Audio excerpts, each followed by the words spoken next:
এই অসময়ে লাইভ হওয়ার কারণ গতকালের অভিজ্ঞতা।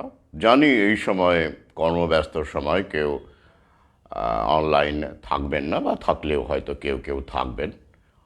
তো দেখি ভিডিওটি ফেসবুকে থাকবে আশা করি। আমি এবার খেয়াল রাখছি কি বলছি না বলছি। আগেও তো খেয়াল রাখি, কিন্তু কালকে যেটা ঘটলো সেটা অভূতপূর্ব। তো এই কারণেই আজকের এই মুহূর্তে এই সময়ে লাইভ হওয়া রীতিমতো অভূতপূর্ব। হ্যাঁ, এই লাইভেও কিছু গুরুত্বপূর্ণ বিষয় যা গতকাল আলোচনা করা যায়নি, সে অনেকেরই প্রশ্ন ছিল বিভিন্ন বিষয়ে, সেই বিষয়গুলো আলোচনা করব। কিন্তু পাশাপাশি কালকে লাইভ চলাকালীন যে ব্লক হচ্ছিল বারবার করে, প্রায় 4-5 বার, কোন মানে কি কেমন নাকি গান আমি গেয়ে ফেলেছি, বা ওই যে আমি উল্লেখ করে দিয়েছি, দেখবেন স্ক্রিনশটও দিয়েছি, যে কি একটি সোনি মিউজিক নাকি, হ্যাঁ ওরকমই কোনো একটি সংস্থা, তার নাকি গায়ক বা সঙ্গীতজ্ঞ ইত্যাদি, যাদের কাদের নাকি কপিরাইট ইত্যাদি ইত্যাদি, সে নাকি আমি লঙ্ঘন করেছে। সেই কারণে গতকালের লাইভটি ব্লক করে দেওয়া হয়েছে, এবং কেউ আর দেখতে পাচ্ছেন না, শেয়ারও করতে পারছেন না। তো যদিও আমি ওই লাইভটি ইউটিউবে দিয়েছি ভিডিও, এখনও সেই লাইভটি আছে। যদি এআই এর ব্যাপার হয়, এআই এর কারিগরি যদি হয় এটা, আমি সেটাই তো হওয়ার কথা, আর্টিফিশিয়াল ইন্টেলিজেন্স, তাহলে ইউটিউবের ভিডিওটি এখনও আছে কি না, বা এখনও কোনো কপিরাইট স্ট্রাইক কিন্তু ইউটিউবের ভিডিওটি পায়নি, অনেকেই ইতিমধ্যেই দেখেছেন বা শুনেছেন। দেখা যাক, এখনও সময় পেরিয়ে যায়নি, 24 ঘন্টা হয়নি। তো হিসেব মতো তাহলে ইউটিউবেও তো কপিরাইট যে স্ট্রাইক সেটা পাওয়ার কথা, মানে হওয়ার কথা। দেখি কি দাঁড়াচ্ছে। আর এখন এই লাইভ চলাকালীন আমি দেখতে চাইছি যে এই লাইভে কোনো ব্লক আসে কি না, মানে ব্লকিং, গতকাল যেটা হয়েছিল আমাকে বুঝে নিতে হবে। কারণ আগামীতে এই ফেসবুক লাইভ করব কি না, যদি এইভাবে ব্লক করে দেওয়া হয় বিনা কারণে, তাহলে তো সময় নষ্ট, তাই না? কেউ দেখতে পাবেন না, অমূল্য সময় নষ্ট। তো সেই সময়টা অফলাইনে কাজ করা অনেক ভালো, যেটা আমি করছি নিরন্তর। প্রথমে আপনারা বলুন, আমি দেখতে চাইছি যে কমেন্ট করা যাচ্ছে কি না। রাজেশ রায়কে দেখতে পাচ্ছি, সহযোদ্ধা। নীলাদ্রি বিশ্বাসকে দেখতে পাচ্ছি, তারা দেখছেন এমনটাই বলছে।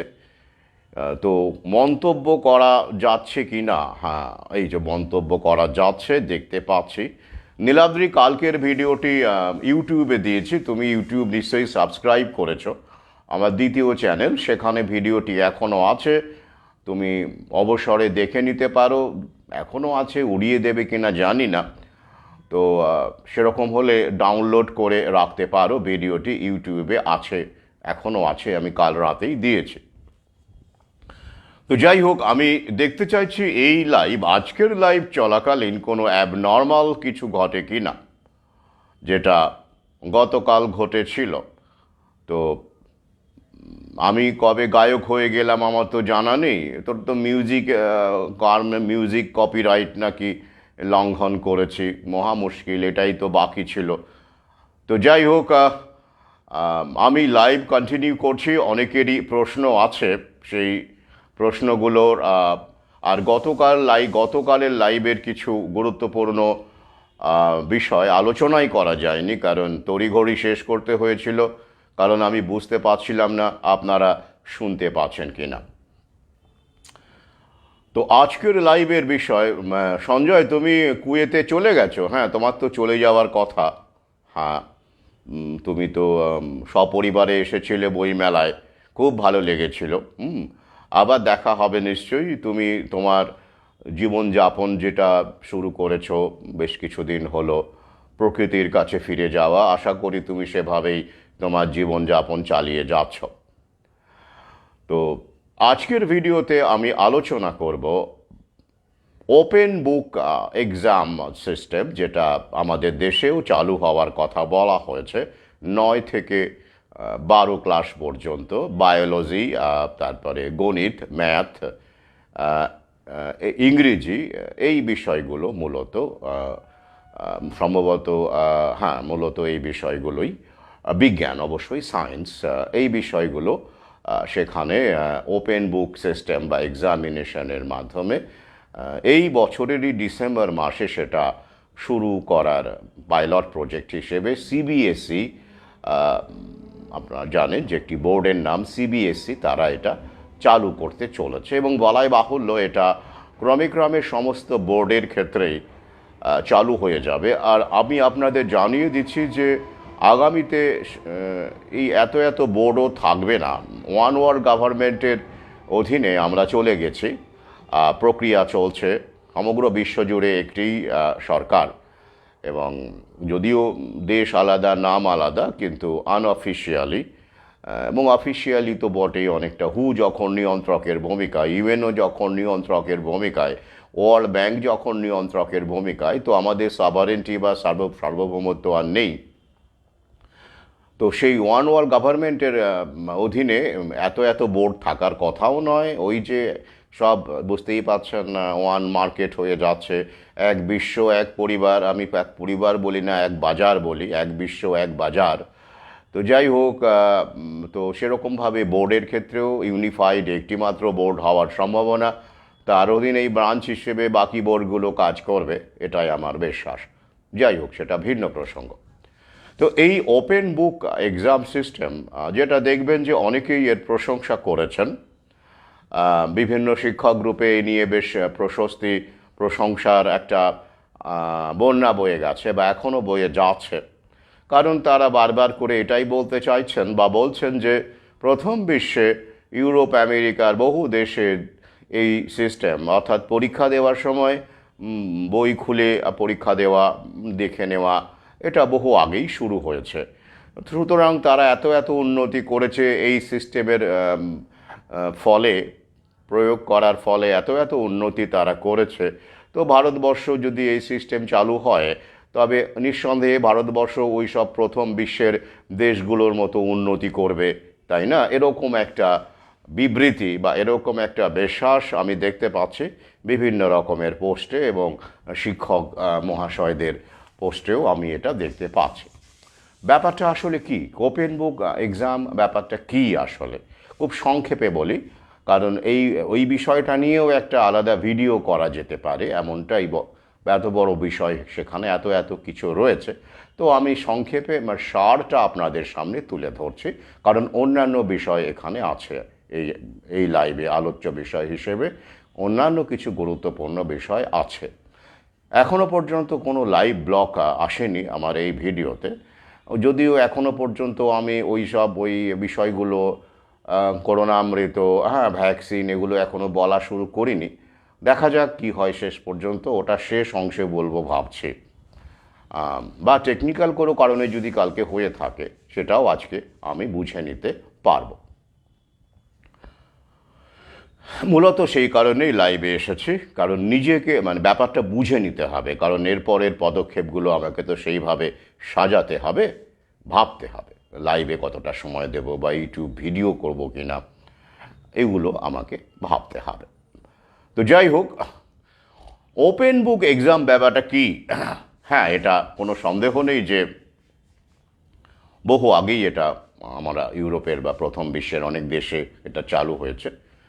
তবে সেটা কিন্তু মনে রাখতে হবে, আমাদের দেশে যেমন স্কুল লেভেল থেকে চালু করার কথা বা সিদ্ধান্ত হয়েছে, ক্লাস 9 থেকে 12 পর্যন্ত, বিদেশে যেসব জায়গায় এটা, যেসব দেশে চালু আছে, সেগুলো কিন্তু কলেজ এবং বিশ্ববিদ্যালয় স্তরে। এখানে একটা বড় ফারাক রয়েছে।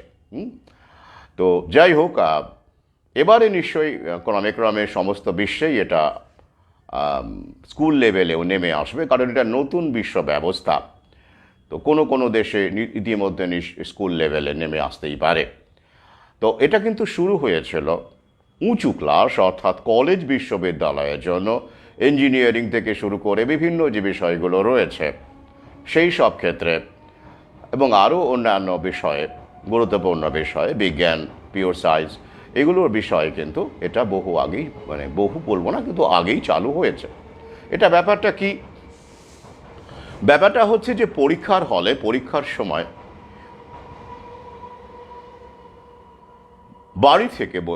বাড়ি থেকে নোট নকল করা বলা যাবে না। বই সেটা ওখানেই থাকবে, আপনি বাড়ি থেকে বই নিয়ে যাবেন ব্যাপারটা নয়। তো সেখানেই বইপত্র রাখা থাকবে, এটা লাইব্রেরির মতো।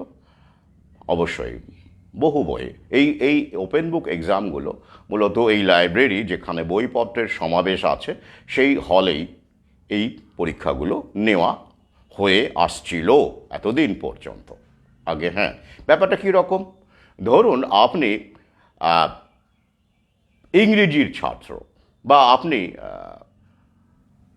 কলেজ পড়ুয়া, বিশ্ববিদ্যালয়ের পরীক্ষা দিচ্ছেন, আপনার বিষয় বিজ্ঞান, জেনেটিক্স হতে পারে। তো এবার আপনাকে পরীক্ষার হলে আপনাকে একটা প্রশ্ন আপনি পেলেন, তো একটা কেন অনেক প্রশ্নই পেলেন। এইবার সেই প্রশ্নের উত্তর দিতে গিয়ে আপনাকে দেওয়ার সময় আপনি এই যে বইপত্র আপনার সামনে রয়েছে বা আপনার কাছাকাছি রয়েছে, আপনি যেহেতু বিজ্ঞান, আপনাকে সেই এলাকাতেই বা সেই অংশেই আপনার পরীক্ষার সিটটি বসবে, পড়ার কথা। তো এবার আপনি সেইখান থেকে বই নিয়ে আপনি আপনার উত্তর লেখার কাজে সাহায্য নিতে পারেন, বই থেকে নিতে পারেন। অর্থাৎ বই খুলে আপনি পরীক্ষা দিতে পারেন, ওপেন বুক এক্সাম দিতেই পারেন। বেশ, খুব সহজ বলে মনে হচ্ছে না ব্যাপারটা? না, ঠিক সহজ নয় কিন্তু। কারণ এই পরীক্ষারও একটা সময় থাকে, অর্থাৎ আপনি 4 দিন ধরে, 3 দিন ধরে, 12 ঘন্টা ধরে, 14 ঘন্টা ধরে পরীক্ষা দেবেন, ব্যাপারটা কিন্তু এমন নয়। এই পরীক্ষাতেও একটা সময় উল্লেখ থাকে, সেটা 2 ঘন্টা হতে পারে, 3 ঘন্টা হতে পারে, বা সর্বোচ্চ 4-5 ঘন্টা হতে পারে। কিন্তু সমস্যা হচ্ছে এই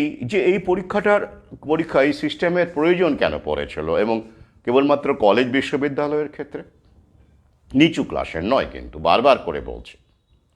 কারণটা কি? ব্যাপারটা খুব সহজ নয়। যেমন ধরুন,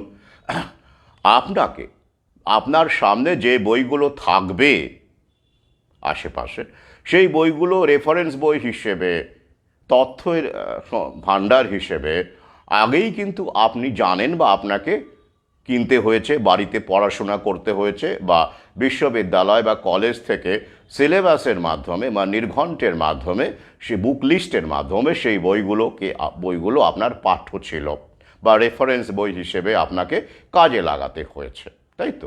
এবার আপনি সেই বইগুলোই দেখতে পাচ্ছেন কম বেশি আপনার আশেপাশে।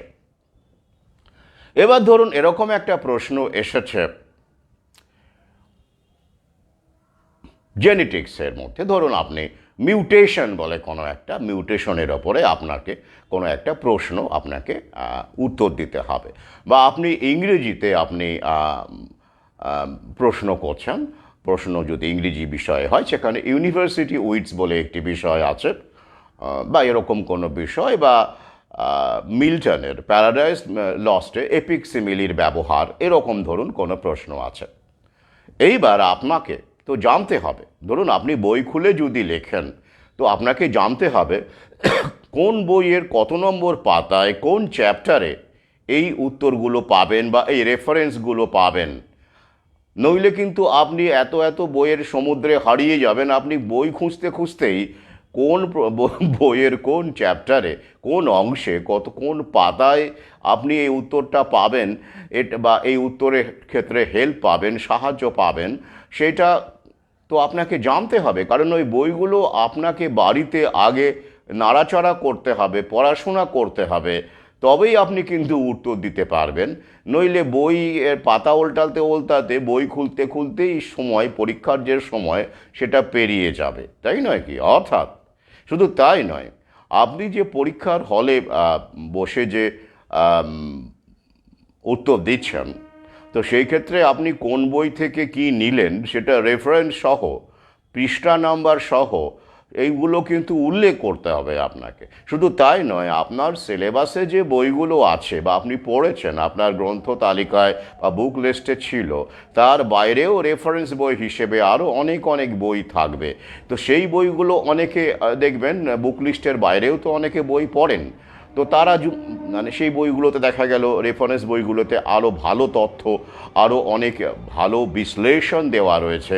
তো যারা ভালো ছাত্র তারা ওই বাইরের বইগুলোও পড়ে থাকবেন বা পড়েছেন, তাহলে ওই সব বাইরের বই থেকেও কোন বইটি ভালো বা সেখানে রেফারেন্স আছে এই প্রশ্নের উত্তর দিতে গেলে সে রেফারেন্স ভালো করে কাজে লাগবে, তো তারা কিন্তু চটপট বুঝে যাচ্ছেন। কারণ ওই বইগুলো যেগুলো বুক লিস্টের বাইরে রয়েছে সে বইগুলো কিন্তু তারা নেড়ে চেড়ে দেখেছেন। তারা যেহেতু মেধাবী ছাত্র, এগিয়ে থাকতে চাওয়া ছাত্র, তাহলে তাদের ক্ষেত্রে ওই নতুন যে বইগুলো, সেই বইগুলো আপনার ক্ষেত্রে, মানে আপনি যদি সিলেবাসের বাইরে বা বুক লিস্টের বাইরে কোনো বই না পড়ে থাকেন, তো যেটা আপনার পক্ষে কঠিন হয়ে যাচ্ছে, এই সব ছাত্রদের কাছে কিন্তু সেটা সহজ হয়ে যাচ্ছে।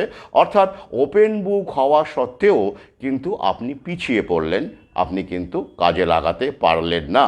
কিন্তু বাকি ছাত্ররা যারা এই বিষয়গুলোর বাইরেও আরও অন্যান্য এই বইগুলোর বাইরেও অন্যান্য বই টই পড়েছেন বা ঘাঁটাঘাঁটি করেছেন, তাহলে তাদের পক্ষে কিন্তু এই বইগুলো থেকে তাদের মনের মতো বইটি খুঁজে নিয়ে সেখান থেকে রেফারেন্স ব্যবহার করা, তথ্য ব্যবহার করা অনেকটা সহজ হয়ে গেল। বোঝাতে পারলাম তো? সুতরাং ওপেন বুক এক্সাম মানেই যে সহজ ব্যাপার তা নয়, কিন্তু আমি খুব সংক্ষেপে বললাম।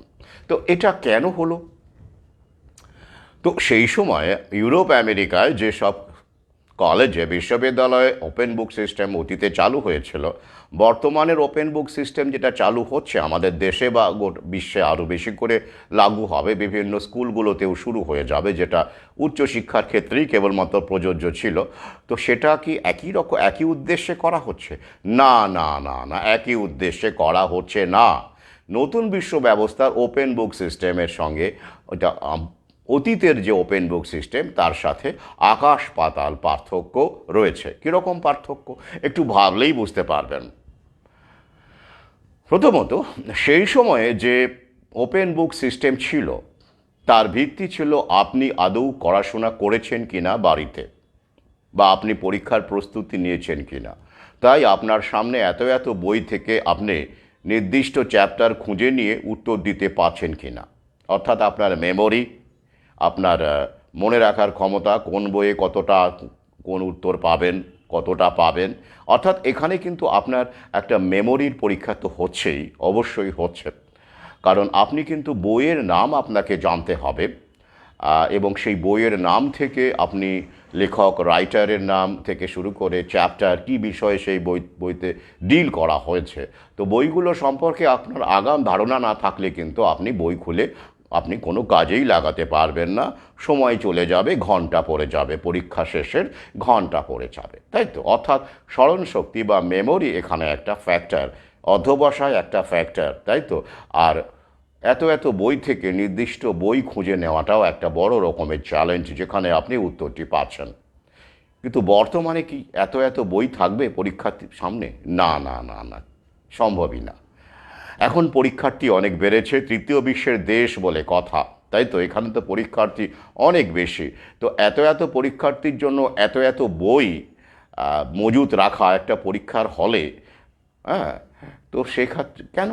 প্রশ্নই আসে না। সেখানে যদি দেখুন এই পরীক্ষার্থীদের কনফিউজ করার উদ্দেশ্য থাকে, তাই নয় কি?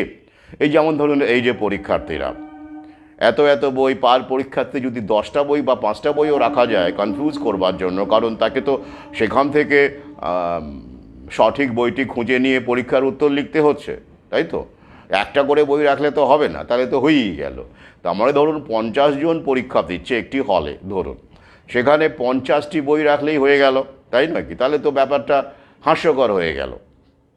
আর 50টি বই রাখাও, সেটাও কিন্তু খুব একটা সহজসাধ্য বিষয় নয়। তো তাহলে কি দাঁড়াচ্ছে?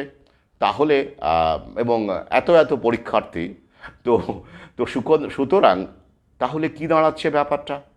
এখানে কি কারণে এই পরীক্ষার সিস্টেম এইটা চালু হচ্ছে এখন এই নতুন বিশ্ব ব্যবস্থায় আমাদের দেশে বিশেষ করে? মূল উদ্দেশ্য অনলাইন প্রমোশন, মিলিয়ে নেবেন। অর্থাৎ গুগল সার্চ করে দেবেন, এআই এর সাহায্য নেবেন, অর্থাৎ চ্যাট জিপিটির সাহায্য নিতে পারে স্টুডেন্টরা। ওটাই বই, ওটাই ওপেন বুক।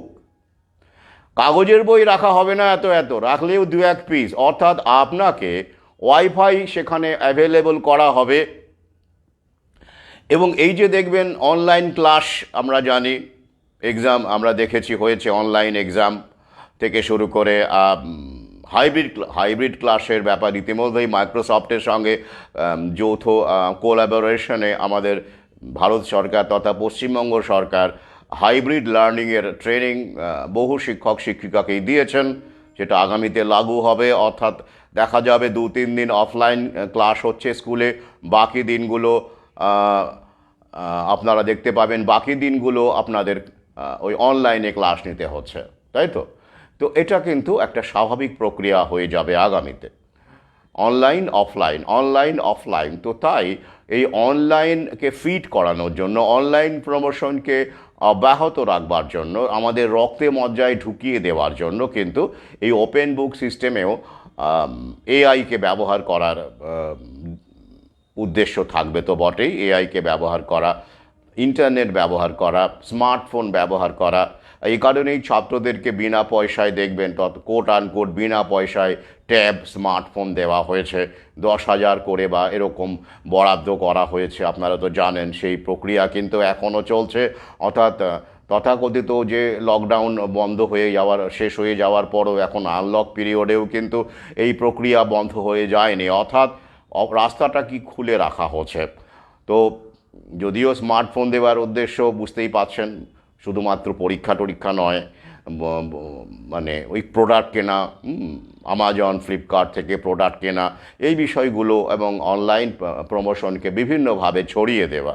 তো এই ক্ষেত্রেও এই এক্সামের ক্ষেত্রে, ওপেন বুক এক্সামের ক্ষেত্রেও যে অনলাইন প্রমোশন একটা বড় ফ্যাক্টর, সেই বিষয়ে আমার তো কোনো সন্দেহ নেই। মিলিয়ে নেবেন, দেখতে থাকবেন, আস্তে আস্তে সমস্ত বোর্ডেই এটা লাগু হয়ে যাবে। তাহলে কি দাঁড়াচ্ছে, আগেকার ওপেন বুক সিস্টেমে যে চ্যালেঞ্জ ছিল, বইটা খুঁজে নিয়ে লেখা, বইটির সঙ্গে আপনার পরিচিতি, আগাম পরিচিতি, সেটি কিন্তু এক্ষেত্রে থাকছে না।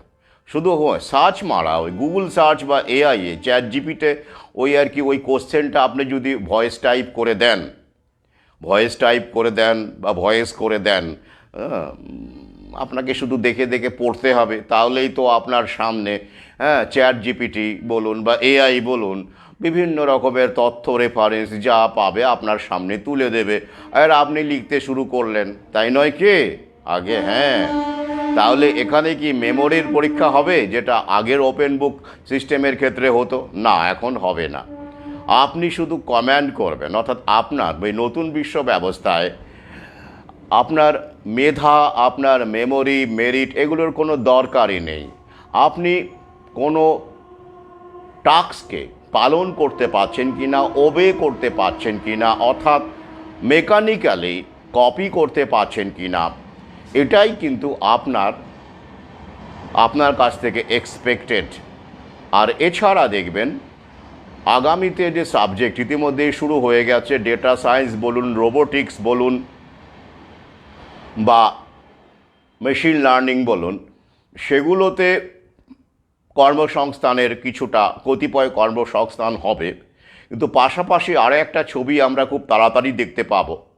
আমাদের দেশে যখন বিএ, এমএ এগুলো চালু হয়েছিল, প্রথমের দিকে দেখবেন বিএ গ্র্যাজুয়েট বেশ একটা সম্মান করে কোট ফোট পরিয়ে ছবি টবি দেওয়া হতো, মনে করে দেখবেন, এরকম তো ছিল, একটা গ্ল্যামার ছিল। তো সেই সময় প্রথম দিকে যখন এটা চালু হলো আমাদের দেশে, এই যেমন ধরুন নেতাজির সময় বা ওই সময়ে, বা আশুতোষ, বাংলার বাঘ আশুতোষ, বা স্বাধীনতার সময়ে যদি বলেন, মূলত তখন দর্শনই ছেলেমেয়েরা পড়তো, ফিলসফি তখন ছিল। তো কোনো ক্ষেত্রে বিজ্ঞানও চালু হয়েছিল। তো সেই ক্ষেত্রে দেখবেন যে তখন বিএ পাস করে কেউ বসে থাকতো না, তখন গ্র্যাজুয়েট হওয়ার পরে কিন্তু সেই সময়টা কেউ বসে থাকতো না। কিন্তু এখন স্যাচুরেটেড হয়ে গেছে, এখন আপনি দেখবেন পিএইচডি, গ্র্যাজুয়েট, এমএ, হ্যাঁ স্বনিযুক্তি তো সবসময় স্বাগত, তার কথাই আমি বারবার করে বলি। কিন্তু ওই যে যারা চাকরি বাকরি করতে চান, আজ থেকে 100 বছর আগে বা ওই রকম সময় বা 70-80 বছর আগে বিএ বা এমএ করে কতজন বসে থাকতেন, চাকরির ক্ষেত্রে বলছি, আর বর্তমানে বিএ এমএ বা এমএসসি করে কতজন বসে আছেন, হারটা দেখলেই বুঝতে পারবেন কেন। অর্থাৎ বাজার মার্কেট স্যাচুরেটেড হয়ে গেছে, বা ওদের পলিসি বদলে গেছে, এবং এত এত জব দেওয়ার ক্ষমতা বা ইচ্ছে ওদের নেই, কারণ তাতে করে তাদের মুনাফায় টান পড়ে যাবে, তাই তো, এক্সপ্লয়টেশনটা ঠিকঠাক চালানো যাবে না। তো সেই জায়গা থেকে এই যে চালু হচ্ছে ডেটা সায়েন্স বলুন বা রোবোটিক্স বলুন বা এই বিষয়গুলো যেগুলো বলছি আপনারা জানেন, এগুলোতেও দেখবেন খুব তাড়াতাড়ি স্যাচুরেশন পয়েন্ট চলে আসবে, যেটা বিএএম এর ক্ষেত্রে সময় লেগেছিল, বেশ কয়েক দশক সময় লেগেছিল স্যাচুরেশনে আসতে বা বসে থাকা, এরকম একটা পরিস্থিতি তৈরি হতে, ব্যাপক হারে বসে থাকা। এক্ষেত্রে কিন্তু খুব তাড়াতাড়ি আসবে, কারণ সেই সময়ে কিন্তু এআই ছিল না, চ্যাট জিপিটি ছিল না, এআই ছিল না। বর্তমানে এআই পুরো দমে আরও বেশি বেশি করে সেলফ লার্নিং একটি প্রসেস, সেটা আপনারা জানেন, চালু হয়ে গেছে, এবং এআই নিজেকে আরও সমৃদ্ধ করছে।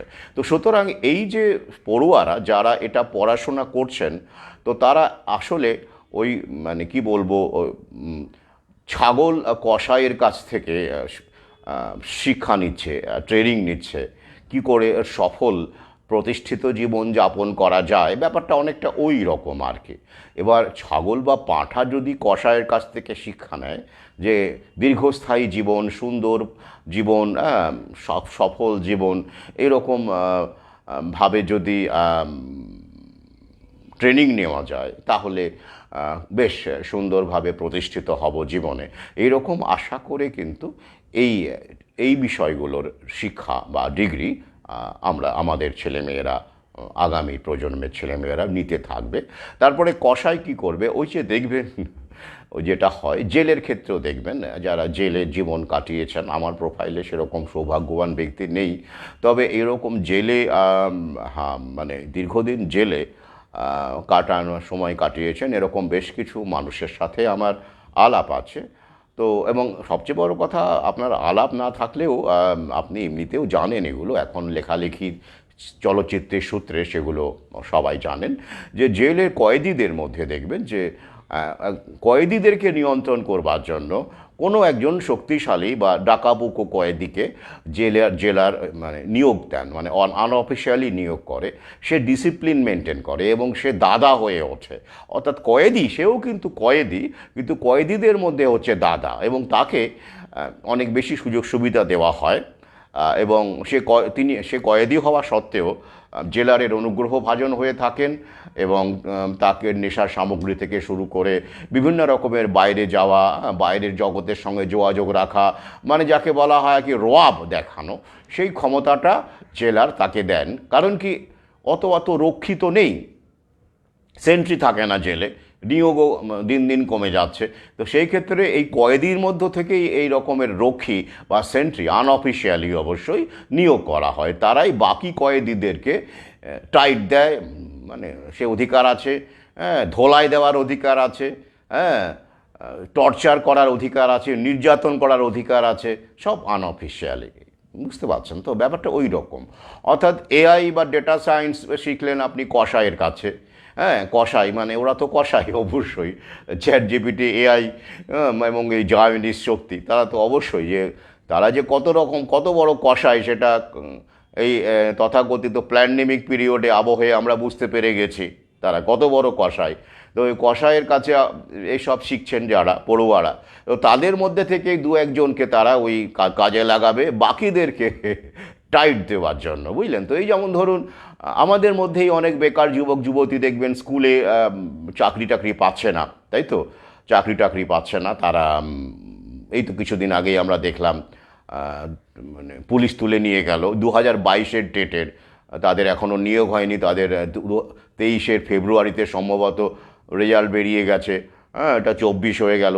তাদেরকে কথা দেওয়া হয়েছিল যে আগেকার টেটের নিয়োগ হয়ে গেলে আমাদেরকে, মানে তাদেরকে নিয়োগ দেওয়া হবে। তো কোনো ইন্টারভিউ এখনও চালু হলো না, তার প্রতিবাদে তারা কিন্তু পথে নেমেছিল, এবং তাদেরকে পুলিশ মারধর করেছে, চ্যাংদোলা করে নিয়ে গেছে। তো এই যে পুলিশ, দেখবেন খেয়াল করে, পুলিশে কিন্তু নিয়োগ বন্ধ হয়নি। সে চুক্তিভিত্তিক হোক বা সিভিক পুলিশ হোক, বা কিছুদিন আগে দেখবেন কলকাতা পুলিশেও এরকম রিক্রুটমেন্ট হয়েছে। তো পুলিশের রিক্রুটমেন্ট বন্ধ হয়নি, কারণ কি, এই যে পুলিশ তাদের দিয়ে এই সব লোক ছেলেপেলেকে, তারাও কিন্তু বেকার। তো তাদেরই কিন্তু সহোদর দেখতে গেলে, ব্যাপক অর্থে দেখতে গেলে, তাদেরকে মারধর করে চ্যাংদোলা করে নিয়ে চলে গেল, তাই তো? ঠিক সেরকম, অর্থাৎ ডিভাইড অ্যান্ড রুল করা। তাহলে কি দাঁড়াচ্ছে? মোটামুটিভাবে কত সুবিধে দেখুন। 500 পুলিশ নিয়োগ করলে আরামসে 5,000 কেন 10-15,000 বা 20,000 বা তারও বেশি বেকার যুবক যুবতীকে ডান্ডা দেওয়া যায় এবং ভয় দেখানো যায়, তাই না? এবার ধরুন 10,000 যুবক যুবতী, তারা চাকরি পায়নি, বেকার, তারা তারা এই নবান্ন অভিযানে যাচ্ছে, ধরে নিন নবান্ন অভিযানে যাচ্ছে, বা শিক্ষা ভবনে যাচ্ছে, বা এরকম যে ভবনগুলো আছে, তো সেইখানে ধরুন 5,000 বা 10,000 বা 20,000 যুবক যুবতী সংঘবদ্ধ হয়ে তারা প্রতিবাদ করতে যাচ্ছে, তারা বিক্ষোভ দেখাতে যাচ্ছে, বা তারা শিক্ষামন্ত্রীর চেম্বারে ঢুকে পড়তে চাইছে, বা কেউ কেউ একটু উত্তেজিত, ভাঙচুরও করে ফেলতে পারে, এরকম একটা ব্যাপার, রুজি রুটির ব্যাপার। তো তো তাহলে এবার কি দাঁড়াবে? এবার তারা দেখতে পেল সামনে 500 পুলিশ দাঁড়িয়ে আছে, ইউনিফর্ম পরে, হ্যাঁ, হাতে জিনিসপত্র নিয়ে, ইত্যাদি ইত্যাদি। এটা সাইকোলজিক্যাল ব্যাপার। তাহলে দেখুন, 500 পুলিশ দিয়ে অনায়াসে 10,000 বেকার যুবক যুবতীকে কিন্তু মেন্টালি ভয় দেখানো যায়। আর একটা ব্যাপার কি, পুলিশ কেস হয়ে গেলে আর চাকরি হবে না। ওই যে সবাই এখনও এই ভ্রমের মধ্যে আছে, ভ্রান্তির মধ্যে আছে যে সরকারি চাকরি এখনও হবে, আমাদের স্কুলের চাকরি হবে। একটুখানি সময় গণ্ডগোল চলছে, আদালতের কেস টেসগুলো চলছে, তো তাই এখন আর নিতে পারছে না। 2-1 বছরের মধ্যে সব নর্মাল হয়ে যাবে, তখন একদম আগের মতো করে ডিএ টিএ সহ মানে দারুণ দারুণ 50-60 হাজার টাকা মাইনের চাকরি আগের মতো করে হবে। এমন একটা ভুল ধারণার মধ্যে তারা রয়েছে, যেটা আমি বহুবার আগে বলেছি।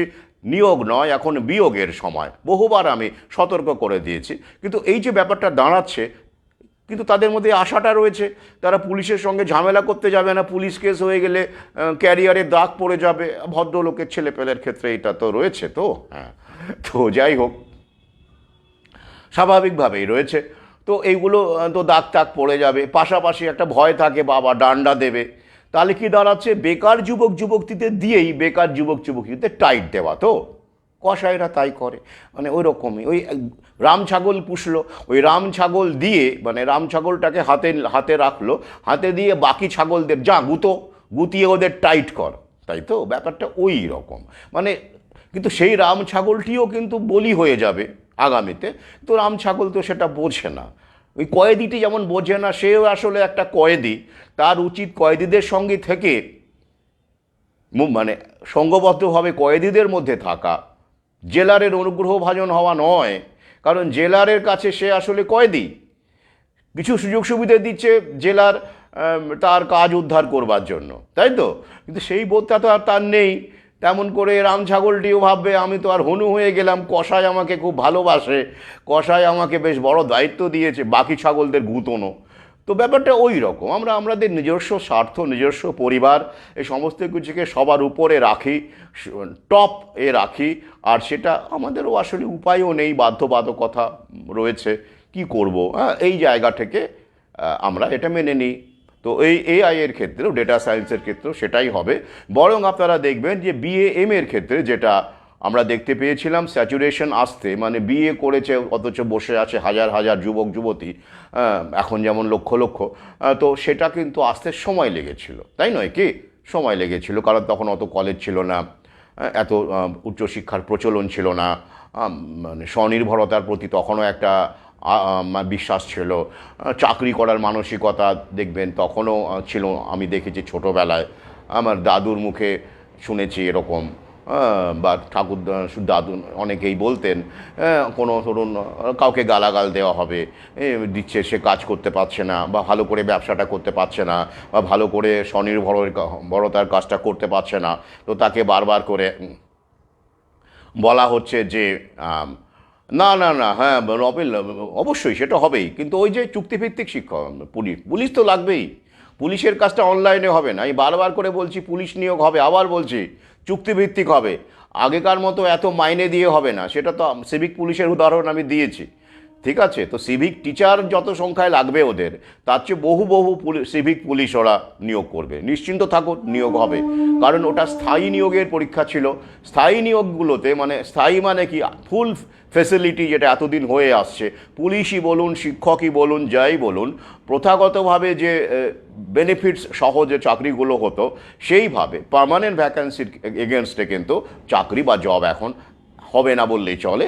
টপ মোস্ট লেভেলের ডিএম লেভেলে বা এই ধরনের কিছু মানুষকে তো একটু অনুগ্রহ ভাজন রাখতেই হবে, সেই ক্ষেত্রে হতে পারে। বা পুলিশের যে টপ কর্তা, অধিকর্তা, পুলিশ কমিশনার বলুন, এই পদগুলোর ক্ষেত্রে এই আগেকার বেনিফিটস তো থাকবেই, বরং তাদেরকে আরও বেশি বেনিফিটস দেওয়া হবে। কিন্তু বাকি যে র্যাঙ্কগুলো থাকছে সেগুলোর ক্ষেত্রে কিন্তু হায়ার অ্যান্ড ফায়ার পলিসি চলবে। ইউপিতে কেন, আমাদের বিভিন্ন রাজ্যেও একই ছবি আমরা দেখতে পাচ্ছি এবং পাবো। পার্মানেন্ট ভ্যাকেন্সির ক্ষেত্রে কিন্তু ওরা পরীক্ষা স্থগিত করে দেবে বা মামলা করে দেবে, নিজেরাই মামলা করবে, বা কোনো এমন একটা কিছু ইচ্ছে করে ভুল প্রশ্ন, যেমন মাদ্রাসার ক্ষেত্রে আমরা দেখতে পেয়েছি ভুল প্রশ্ন ইচ্ছে করে, আমি তো বলবো ইচ্ছে করে এটা করছে, প্রশ্নপত্রে এত এত ভুল যে তখন ওই মামলা হয়েছে। তো অতএব মাদ্রাসার ক্ষেত্রে নিয়োগ কিন্তু আমি যতদূর শেষ খবর পেয়েছি ডামাডোলের মধ্যে পড়ে গেছে। সেখানে কিন্তু এইসব মামলা টামলা আবার শুরু হয়ে গেছে। তো কোথাও মামলা, কোথাও হামলা। স্কুলে দেখবেন হামলা হচ্ছে, শিক্ষকদের ধরে মারধর করা হচ্ছে, কোন স্কুলে আবার নাকি বোমা পড়েছে টয়লেটে। তো এরকম ঘটনা নিয়েও তো ব্যাপারটা চলছে। যেখানে মামলা দরকার সেখানে মামলা, যেখানে হামলা দরকার সেখানে হামলা। এভাবেই ওরা শিক্ষাকে রিসেট করছে। এটাকে বলা হচ্ছে গ্রেট রিসেট। তো যাই হোক, তাহলে ব্যাপারটা কি দাঁড়াচ্ছে, এই যে সাবজেক্টগুলোর ক্ষেত্রে এআই নিয়ে যারা পড়ছেন, বা যেগুলো বললাম data science, robotics, machine learning, এগুলোর ক্ষেত্রে কিন্তু স্যাচুরেশনটা মানে বসে থাকার ব্যাপারটা অনেক তাড়াতাড়ি আসবে। অনেক তাড়াতাড়ি আসবে, কারণটা বুঝতেই পারছেন। তো সেই ক্ষেত্রে ওই ভাতা ছাড়া তো কোনো গতি নেই। আগামীতে আমি বহুবার বলেছি, ভাতা কিন্তু আমাদের ভবিষ্যৎ। কারণ স্থায়ী চাকরি এবং এগুলো দিতে গেলে যে দায়িত্ব নিতে হয়, পারিবারিক দায়িত্ব, পেনশন, গ্র্যাচুইটি, এগুলো আর জায়নির শক্তি তাদেরই প্রতিনিধি আমাদের সরকার, তারা নিতে চাইছে না। কারণ তাদের কাজ করে দেওয়ার জন্য টেকনোলজি চলে এসেছে। তাই যারা বেঁচে পড়তে থাকবেন আগামীতে, ধুকতে ধুকতে হলেও বেঁচে পড়তে থাকবেন, সবাই তো আর একবারে মারা যাবেন না, তাদের জন্য কিন্তু ভাতাই অপেক্ষা করছে। তো যাই হোক, তাহলে ওপেন বুক যে সিস্টেম, সেটা আপনি আশা করি আমি বোঝাতে পেরেছি যে এই ক্ষেত্রে দাঁড়িয়ে বর্তমান যেখানে আমরা দাঁড়িয়ে রয়েছি সেই ক্ষেত্রে কিন্তু ওপেন বুক সিস্টেমের তাৎপর্যটা অতীতের ওপেন বুক সিস্টেমের মতো নয়। কারণ বর্তমানে মেমোরির দরকার নেই, চ্যাট জিপিটি চলে এসেছে। মেমোরির দরকার নেই, মেধার দরকার নেই, মেরিটের দরকার নেই, ওবে করার দরকার রয়েছে, টাস্ক ম্যানেজমেন্ট করা, টাস্ক ম্যানেজ করার দরকার রয়েছে। ক্রিয়েটিভিটির দরকারও সেরকম নেই। একমাত্র টপ লেভেলে যারা এআইকে ফিড করবে, এই সব ব্যক্তির ক্ষেত্রে মানে তাদের ক্ষেত্রে বিষয়টা তো থাকবেই। কিন্তু সেই ভ্যাকান্সি আর কটা, তাই নয় কি? সেই ভ্যাকান্সি আর কটা, তো সেখান থেকে এই জার্নালিস্টরা বেছে নেবেন কিছু যুবক যুবতীকে, বাকিদের কিন্তু এই ভাতার উপর ভরসা করেই থাকতে হবে। যাই হোক, আমি ওপেন বুক সিস্টেমটা খুব সংক্ষেপে বললাম, যেটা আগামীতে আমাদের সমস্ত বোর্ডেই চালু হবে। এবং পাশাপাশি আরও একটা বিষয় কিন্তু মনে রাখতে হবে, এই যে ওপেন বুক সিস্টেম চালু হতে চলেছে, তাতে কিন্তু শিক্ষকের ভূমিকা নগণ্য হয়ে যাবে, আরও কম হয়ে যাবে। কারণ যখনই ছাত্রছাত্রীদেরকে, পড়ুয়াদেরকে এআই এর উপর দিকে ঠেলে দেওয়া হবে, চ্যাট জিপিটির দিকে ঠেলে দেওয়া হবে, এবং যেটা ঘোষিত প্রোগ্রাম হিসেবে আমরা দেখতে পাচ্ছি মাইক্রোসফটের সঙ্গে মেমোরান্ডাম অফ আন্ডারস্ট্যান্ডিং স্বাক্ষর করেছে ভারত সরকার তথা পশ্চিমবঙ্গ সরকার। তাতে করে আমরা দেখতে পাবো যে শিক্ষক নিয়োগ তো ইতিমধ্যেই নেই বললেই চলে, আমরা জানি বন্ধ হয়ে গেছে। তো আগামীতেও এই যে ওপেন বুক সিস্টেম যখন মানে যেটা আসলে ওপেন এআই সিস্টেম যদি আমি বলি, ইন্টারনেটের মাধ্যমে ছাত্রছাত্রীরা পরীক্ষা দেবে, তো সেই ক্ষেত্রে শিক্ষকের ভূমিকাটি কিন্তু আরও গৌণ হয়ে যাচ্ছে। অর্থাৎ 70,000 টাকা, 50,000 টাকা, 60,000 টাকা দিয়ে শিক্ষক তারা ওদের ভাষায়, ওরা যে ভাষাটা বলে পুষবো কেন, এটা নির্লজ্জ অশ্লীল ভাষা ব্যবহার করেন তারা। তো তো এই যে জায়গাটা, তো সেই জায়গাটা কিন্তু আরও বেশি করে প্রকট হয়ে যাবে। অর্থাৎ শিক্ষাক্ষেত্রে যে নন প্ল্যান এক্সপেন্ডিচার, সেখানে ব্যয়টা কমে যাবে।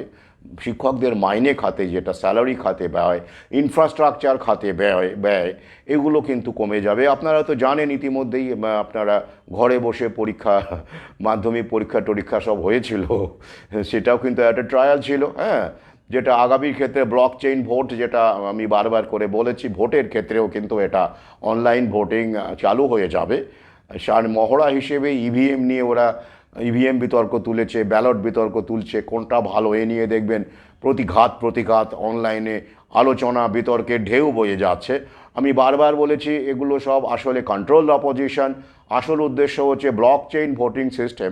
আমার এই ইউটিউব চ্যানেলে, বর্তমান ইউটিউব চ্যানেলেও কিন্তু এই ব্লক চেনের ওপরে ভিডিও আছে, কিভাবে এই ব্লক চেন মেথডে ভোট নেওয়ার সিদ্ধান্ত নেওয়া হয়েছে, এবং রাশিয়ায় কোন কোন প্রদেশে এবং আমাদের দেশের কোন কোন মিউনিসিপ্যালিটিতে এবং কোথায় কোথায় ব্লক চেন অর্থাৎ অনলাইন ভোটিং ইতিমধ্যেই ট্রায়াল দেওয়া হয়েছে।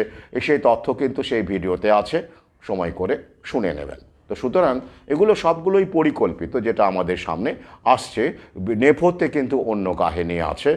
এটা অনেকেই ভাবছেন যে বা স্বচ্ছ নির্বাচন প্রক্রিয়ার জন্য আলোচনা হচ্ছে, বিতর্ক হচ্ছে, ইভিএম ভালো না ব্যালট ভালো, খুব ভালো উদ্যোগ, অনেকেই এরকম ভাবছেন, কিন্তু বাস্তবে তা নয়। একটা অন্য সিস্টেমকে কাজে লাগানোর জন্যই ওরা বর্তমান সিস্টেমগুলো সবগুলোকেই খারাপ বলে, যেমন ক্যাশ খুবই খারাপ, ঘরে ঘরে ক্যাশ পাওয়া যাচ্ছে, তাই তো, অমুক মন্ত্রীর বাড়িতে ক্যাশ পাওয়া যাচ্ছে, অমুক নেতার বাড়িতে ক্যাশ পাওয়া যাচ্ছে, এবং সেই ছবিগুলো আমরা দেখেছি বড় বড় করে ছাপা হচ্ছে, তাই নয় কি? যেন সিবিআইকে আগাম সাজিয়ে রেখেছিল ছবি তোলার জন্য, এবং ইচ্ছে করে এলোমেলো করে দেওয়া যাতে টাকার অ্যামাউন্টটা বেশি বলে মনে হয়।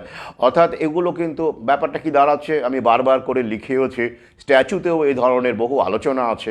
হ্যাঁ, আগামীতে যা যা হতে চলেছে, হ্যাঁ, বইটি অনেকেই নিয়েছেন, পড়ছেন, অনেকে ফিডব্যাকও জানিয়েছেন ফোন করে। ভালো লাগে যখন কোনো পাঠক কোনো বই পড়ে তাদের প্রতিক্রিয়া জানান, হোয়াটসঅ্যাপে হোক, ফোন করে হোক, খুবই ভালো লাগে যে তারা বই পড়ছেন। এবং আমি তো বারবার বলেছি যে আমার অবর্তমানে ফেসবুক বন্ধ হয়ে যাবে, বর্তমানেই তো বন্ধ হয়ে যাচ্ছে, তো দেখতেই পাচ্ছেন। ইউটিউবও বন্ধ হয়ে যাবে, কিন্তু বইয়ের মধ্যেই তো আমি বেঁচে থাকবো, তাই নয় কি? তো ভালো লাগে। তো যাই হোক, তো সেই জায়গা থেকে দাঁড়িয়ে আগামীতে যে যেই বিষয়টা বলতে চলেছিলাম, যে আগামীতে কিন্তু এই ব্যাপারটাতে, আগামীতে যে ওপেন বুক সিস্টেমের মাধ্যমে যেটা লাগু হবে আমাদের দেশে, তাতে করে নিয়োগ যেটা, সেটা কিন্তু তদানীতে ঠেকবে, চুক্তিভিত্তিক নিয়োগ হবে, আমি আগেই বলেছি। এবং পাশাপাশি আর কি ঘটনা ঘটবে? হ্যাঁ, অনন্যা, হ্যাঁ, আপনি এই লাইভটা এখনও পর্যন্ত আনইন্টারাপ্টেড, মানে কোনো রকম ব্লকিংয়ের ঘটনা ঘটেনি, আমি দেখে নেওয়ার জন্য লাইভে এসেছি। তো তো যাই হোক, তো আমি হ্যাঁ, পাশাপাশি আরেকটা বিষয় বলি। অনেকে এই প্রসঙ্গে জানতে চেয়েছিলেন যে এই যে আপনি বলেন যে এমএ বিএ, এই ইতিহাস, পলিটিক্যাল সায়েন্স, এই সাবজেক্টগুলো থাকবে না, উঠে যাবে, এটা কি ঠিক? কি করে উঠে যাবে? তো অনেকেই আমার পাঠকেরা ইতিমধ্যেই জানেন, যারা নিয়মিত ইউটিউব দর্শক বা আমার, হ্যাঁ, এখন এই লাইভটা এখন চলছে, অবশ্যই আমি এই মুহূর্তে লাইভটা করছি, এটা কিন্তু লাইভ, এটা চলছে। তো প্রশ্ন করেন, তো আমি দ্বিতীয় খণ্ডেও জাতীয় শিক্ষানীতি বলে একটা বড় প্রবন্ধ আছে, 40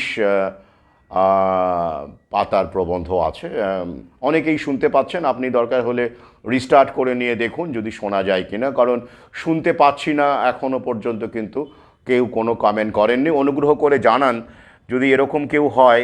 একজন বলছেন যে তিনি শুনতে পাচ্ছেন না, তো তাহলে বোঝা যাবে যে অন্যেরাও শুনতে পাচ্ছেন কি না। এখন শোনা যাচ্ছে বলছেন, ঠিক আছে। তো তাহলে আমরা যেটা দেখতে পাবো আগামীতে, যে প্রশ্নটা, যে এমএ বিএ বা এই যে পলিটিক্যাল সায়েন্স, হিস্ট্রি, অমুক তমুক উঠে যাবে, তো কিভাবে হবে আমাকে প্রশ্ন করছেন।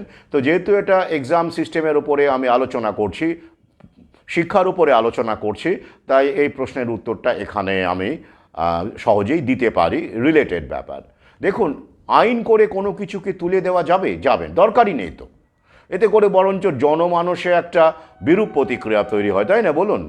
তার চেয়ে কি ভালো পলিসির মাধ্যমে তুলে দাও, এমন এমন পলিসি করো যাতে করে পুরনো জিনিস যেটা ওদের কাজে লাগবে না, সিলেবাস এমন কোনো পাঠ্য বিষয়, এমন কোনো সাবজেক্ট যেটা ওদের কাজে লাগবে না, নতুন বিশ্ব ব্যবস্থার কাজে লাগবে না, সেগুলো নিজে থেকেই উঠে যাবে, নিজে থেকেই এলিমিনেট হয়ে যাবে।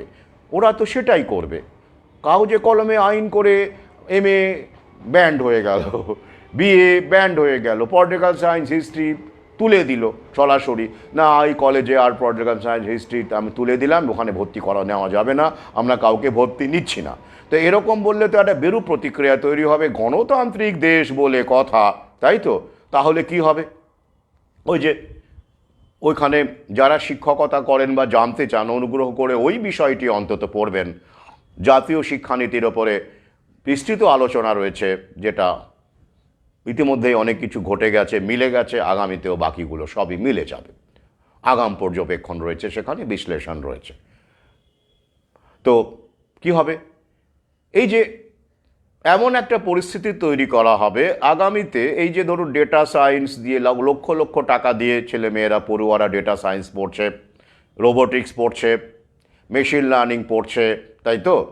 এআই পড়ছে, অনেকেই খোঁজ নিচ্ছে উচ্চ মাধ্যমিকেও এআই ঢুকে যাবে, আস্তে আস্তে নিচু ক্লাসেও এআই ঢুকে যাবে। হ্যাঁ, যদিও জব কিন্তু হবে না, কারণ এআই শেখা মানে আরও বেশি করে হচ্ছে কসাইয়ের কাছে ভালো থাকার ট্রেনিং নেওয়া, সুদীর্ঘ জীবনের, সুন্দর জীবনের ট্রেনিং নেওয়া, এরকম ব্যাপারটা, আর কিছুই নয়। কিন্তু তার ফলে কি হচ্ছে বলুন তো? পড়ুয়ারা নিজে থেকেই তো আর কেউ বাংলা পড়তে যাবে না, ইতিহাস পড়তে যাবে না, হিস্ট্রি পড়তে চাইবে না, ফিলোসফি পড়তে চাইবে না। কেন পড়তে চাইবে বলুন দেখি? ওই তো আবহাওয়া তো এরকমই তৈরি করা হয়েছে না, বিজ্ঞাপনের মাধ্যমে, খবরের মাধ্যমে। তাহলে তখন যদি দেখা যায় কোনো একটা কলেজে ইতিহাসে দেখা গেল একজন মাত্র পড়ুয়া ভর্তি হলো, তো সেটা কি ডিপার্টমেন্ট বন্ধ হয়ে যাবে? তারা বলবে যে না, আমাদের ইতিহাসে আমাদের একজন পড়ুয়া নিয়ে আমাদের চালানো সম্ভব নয়। আপনারা ইতিমধ্যেই খবরে দেখেছেন অনেক কলেজে, প্রথাগত যে কলেজগুলো রয়েছে, তথাকথিত টেকনোলজি কলেজ নয়, হ্যাঁ, সেখানে দেখবেন কি হারে ছাত্রছাত্রী কমছে, পড়ুয়া কমছে, বিভিন্ন বিষয়ে ভর্তি হচ্ছেই না। অর্থাৎ পলিসির মাধ্যমে বন্ধ করো। তাই সবাই তো ক্যারিয়ার করতে চায়, আমরা সবাই চাই, তাই নয় কি? এবার দেখুন, পলিটিক্যাল সায়েন্স নিয়ে আপনি কেন পড়বেন যদি কোনো ভবিষ্যৎ না থাকে? বাংলা নিয়ে আপনি কেন পড়বেন, বাংলা অনার্স, যদি ভবিষ্যৎ না থাকে? এতদিন কেন পড়ছিলেন? ওই যে স্কুল সার্ভিসে নিয়োগ টিয়োগ হচ্ছিল বলে তো পড়ছিলেন। হিস্ট্রিতেও অনেকে হিস্ট্রিও পড়ছিল, স্কুল সার্ভিসে হিস্ট্রির একটা ব্যাপার ছিল, শিক্ষকতার ব্যাপার ছিল, তাই নয় কি? এই কারণেই পড়ছিলেন। অর্থাৎ এই শিক্ষার সঙ্গে জীবিকার একটা যোগ কিন্তু আমাদের এই জায়নির শক্তি, যেটা ডিগ্রি বেসড এডুকেশন, তারাই কিন্তু তৈরি করেছিল, তাই তো? প্রকৃত শিক্ষা তো বিবেকানন্দের ভাষায় সেটা আমরা জানি যে আমাদের ব্যক্তিত্বের মানে প্রকৃত প্রস্ফুটন। তো সেটাকেই আমরা বলি যে মানে আমাদের ব্যক্তিত্বের বিকাশ। এডুকেশনের, শিক্ষার যে বিভিন্ন রকমের ডেফিনেশনগুলো রয়েছে আপনারা তো জানেন। তো এই শিক্ষা ব্যবস্থা কি সেটা করে না, বরং আমাদের ভীতু বানায়, আমাদেরকে বাধ্য বানায়, বিনা প্রশ্নে মেনে নেওয়ার প্রবণতা তৈরি করে, আমাদেরকে আরও একা করে, বিচ্ছিন্ন করে, প্রতিবাদহীন করে। তাই তো সেটাই তো ঘটছে। তো সুতরাং সেটা ঘটছে আমরা জানি। তো তার ফলে ওরা জানে সেটা, আর জানে বলেই আমরা কেরিয়ারকে ভালোবাসি, স্বাভাবিকভাবে আমরা একটু ভালো থাকতে চাই। ভালো থাকা মানে ভালো চিন্তনে নয়, সিম্পল লাইফ, হাই থিঙ্কিং নয়, হ্যাঁ, সামান্য খাওয়া পড়া নিয়ে মানুষের মঙ্গল চিন্তা বা মানুষের পাশে থাকার ব্যাপারটা নয়, গাড়ি বাড়ি, আরাম, বিদেশ ভ্রমণ, হ্যাঁ, ভোগ করা, হ্যাঁ, ভোগ করে ভোগে যাওয়া ব্যাপারটা তো আমরা অনুভব করতে পারি না যখন লেট হয়ে যায়। আধুনিক হতে আধুনিকতার র্যাট রেসে, ইঁদুর দৌড়ে সামিল হয়ে একটা সময় যখন অসুস্থ হয়ে পড়ি আমরা, শরীরে মনে দেহে একা বিচ্ছিন্ন, হ্যাঁ, যখন হয়ে পড়ি ভোগ করতে করতে, এবং এই যে ফার্মা কোম্পানির সঙ্গে সভ্যতার একটা যোগাযোগ আমরা দেখেই নিয়েছি, তখন আমরা বুঝতে পারি যে কি ভুল করেছে। ততদিনে খুব দেরি হয়ে যায়, ইটস টু লেট, তখন আর কিছু করার থাকে না। তাই নয় কি? তো সেটা ওরা জানে, আর এই কারণেই এই সাবজেক্টগুলো নিজে থেকেই ডাই আউট হয়ে যাবে। একটা ইংরেজিতে শব্দ আছে, একটা ভার্ব আছে, উইদার অ্যাওয়ে, অর্থাৎ শুকিয়ে যাওয়া। দেখবেন এই যে ডালে আপনি পাতা, তাই না, আপনি ধরুন একটা গাছ, আপনি বড় একটা গাছ আপনি নষ্ট করবেন, হ্যাঁ, আপনি ওই গাছটাকে আর চাইছেন না, হ্যাঁ, আপনি তার বদলে আপনি সেই জায়গাটাকে আপনি অন্য কোনো কাজে লাগাবেন। এবার আপনি গাছটাকে যদি সরাসরি কাটেন, অনেক খরচা পড়বে। ধরুন একটা মোটা গাছ সরাসরি কাটেন, খরচা পড়বে, বা প্রতিবেশীরা বলতে পারে, আহারে এত সুন্দর গাছটা কাটছেন, এই গাছতেও তো ফল দেয়, বা আমরা ছায়ায় বসি, কাটবেন না। তো বিরূপ প্রতিক্রিয়া তৈরি হতে পারে। তো আপনি কি করলেন, রাতের বেলা চুপি চুপি গিয়ে পলিসি তৈরি করলেন। তো এমন একটা পলিসি তৈরি করলেন, সেই পলিসিটা গাছের গোড়ায় ছোট্ট করে একটুখানি ঢেলে দিয়ে চলে এলেন, মানে বিষ তৈরি করলেন। পলিসি তো আসলে বিষই, ওদের মতো করে, আমাদের কাছে অমৃত মনে হয়। তো এই হলো বিষয়। তো এবার কি হলো, এই গাছটা একটু একটু করে পাতা শুকোতে শুরু করলো। হ্যাঁ, প্রথমে পাতা শুকোবে স্বাভাবিক, তারপরে পাতা শুকিয়ে উইদার অ্যাওয়ে হয়ে গেল, মানে খসে ঝরে পড়ে গেল। ব্যাপারটা এই রকম, এই সাবজেক্টগুলো উইদার অ্যাওয়ে হয়ে যাবে, এগুলো থাকবে না, কারণ ডিম্যান্ড থাকবে না, চাহিদা থাকবে না। আর চাহিদা ডিম্যান্ডের ব্যাপারটা, চাহিদা মানে ডিম্যান্ড সাপ্লাইয়ের ব্যাপারটা সর্বক্ষেত্রে ওরাই তৈরি করছে, এডুকেশনের ক্ষেত্রে ওরা তৈরি করছে। তাই আশা করি উত্তর পেয়ে গেছেন। আগামীতে এই সাবজেক্টগুলো উইদার অ্যাওয়ে হয়ে যাবে, এটা আমি বহু আগেই বলেছি। আরও বিস্তৃত জানতে চাইলে অমৃত সুপত্র 2য় খণ্ডে এই বিষয়টি পড়ুন, জাতীয় শিক্ষানীতির ওপরে বিস্তৃত আলোচনা রয়েছে সেখানে। এবারে আসছি পরবর্তী প্রশ্নে। যেটা করা হয়েছে সেটা হলো, একজন প্রশ্ন করেছেন, বিভিন্ন জায়গায় ঘোরাঘুরি করছি, সেখানেও অনেক মানুষ যারা সচেতন মানুষ, সহযোদ্ধা, তারাও অনেক প্রশ্ন করেন।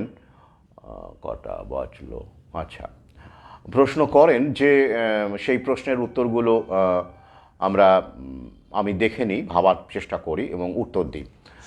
তো এরকমই একটি প্রশ্ন হলো যে এই যে কোভিশিল্ড বা এই যে ধরুন পার্শ্ব প্রতিক্রিয়ার কথাগুলো খবরের কাগজে ছাপা হচ্ছে, তো এটার কি উদ্দেশ্য? কেউ কেউ বলছেন যে নোসেবো, আমাদের একজন সহযোদ্ধা বলেছেন, পাঠক, আমাদের একজন প্রিয় মানুষ, আমি কিন্তু ঠিক এটা নসেবো বলে মনে করতে পারছি না। তমাল বসু দেখছেন, স্বাগত। কৌস্তব সাহা দেখছে, অনেকেই দিব্যজ্যোতি দিয়ে দেখছেন, নামগুলো দেখা যাচ্ছে। ভালো লাগছে যে অন্তত ওই লাইভটাকেই ব্লক করেছিল ওরা, মানে এখনও পর্যন্ত আমার প্রোফাইলের ওপরে তো সেরকম, যদিও রিচ কমিয়ে দেওয়া আছে স্বাভাবিক, কিন্তু এই লাইভটির ওপরে অন্তত কোনো আঘাত এখনও পর্যন্ত আসেনি। দেখা যাক, আমি পরবর্তী বিষয়টাতে প্রবেশ করি আগে, দেখা যাক। তারপরে এখনও কিছু বলার সময় আসেনি। আমি ধরে নিচ্ছি কোনো টেকনিক্যাল গণ্ডগোলের কারণেই এটা কালকে হয়েছে। আমি সেভাবেই ফিডব্যাক জানিয়েছি। ওরা ফর্ম ফিল আপ করতে বলেছিল, আমি সেখানে পরিষ্কারভাবে জানিয়েছি যে এরকমভাবে কোনো কপিরাইট উল্লঙ্ঘন ওই লাইভে করা হয়নি। তো উদ্দেশ্য কী? তো নসেবো কথাটার অর্থ হচ্ছে যে মানুষকে ভয় পাইয়ে নেগেটিভ কথাবার্তা বলিয়ে আরও অসুস্থ করে দেওয়া। তো এই কারণেই ওরা মানে মানুষকে ভয় পাওয়ানোর জন্য এই খবরগুলো করছে, যাতে করে তারা আরও দুর্বল হয়ে পড়ে, ইত্যাদি ইত্যাদি। আমার সেটা মনে হয় না। আমি এই প্রশ্নের উত্তরে এটাই বলবো, খেয়াল করে দেখবেন এই যেভাবে খবরগুলো ছাপা হয়েছে, আমার কাছেও লিঙ্ক আছে, আপনারা দেখবেন। সেখানে বলা হচ্ছে, খেয়াল করে আমি খুব দেখলাম, বেশিরভাগ বাংলা পেপারের কথাই বলছি। পশ্চিমবঙ্গের মানুষ তো বাংলা পেপারই পড়ে, হ্যাঁ, আর ইংরেজি যেসব আর্টিকেল পাবমেড বলুন বা যেগুলো রয়েছে, হ্যাঁ, আমি যেগুলো লিঙ্ক দিই সেগুলো পড়ে সেগুলোকে উপলব্ধি করা, সাইড এফেক্ট বোঝা, পার্শ্ব প্রতিক্রিয়া বোঝা সাধারণ মানুষের পক্ষে সত্যিই সম্ভব নয়, কারণ প্রচুর মেডিকেল টার্ম থাকে, জার্গন থাকে, সেখান থেকে বুঝে নেওয়া সত্যিই মুশকিল। যাই হোক, তো সেখানে আমি একটি খবর আমি দেখলাম, আপনাদের সামনে তুলে ধরছি, লিঙ্কও দিয়ে দেব। সেখানে বলা হচ্ছে যে হু এর একটা সমীক্ষা হয়েছে 8টি দেশ ঘুরে, তার মধ্যে আর্জেন্টিনা রয়েছে, ইটালি রয়েছে, বা এরকম রয়েছে, ইউরোপের কয়েকটি দেশ রয়েছে। তো সেইখানে দেখা যাচ্ছে যে হার্টের সমস্যা,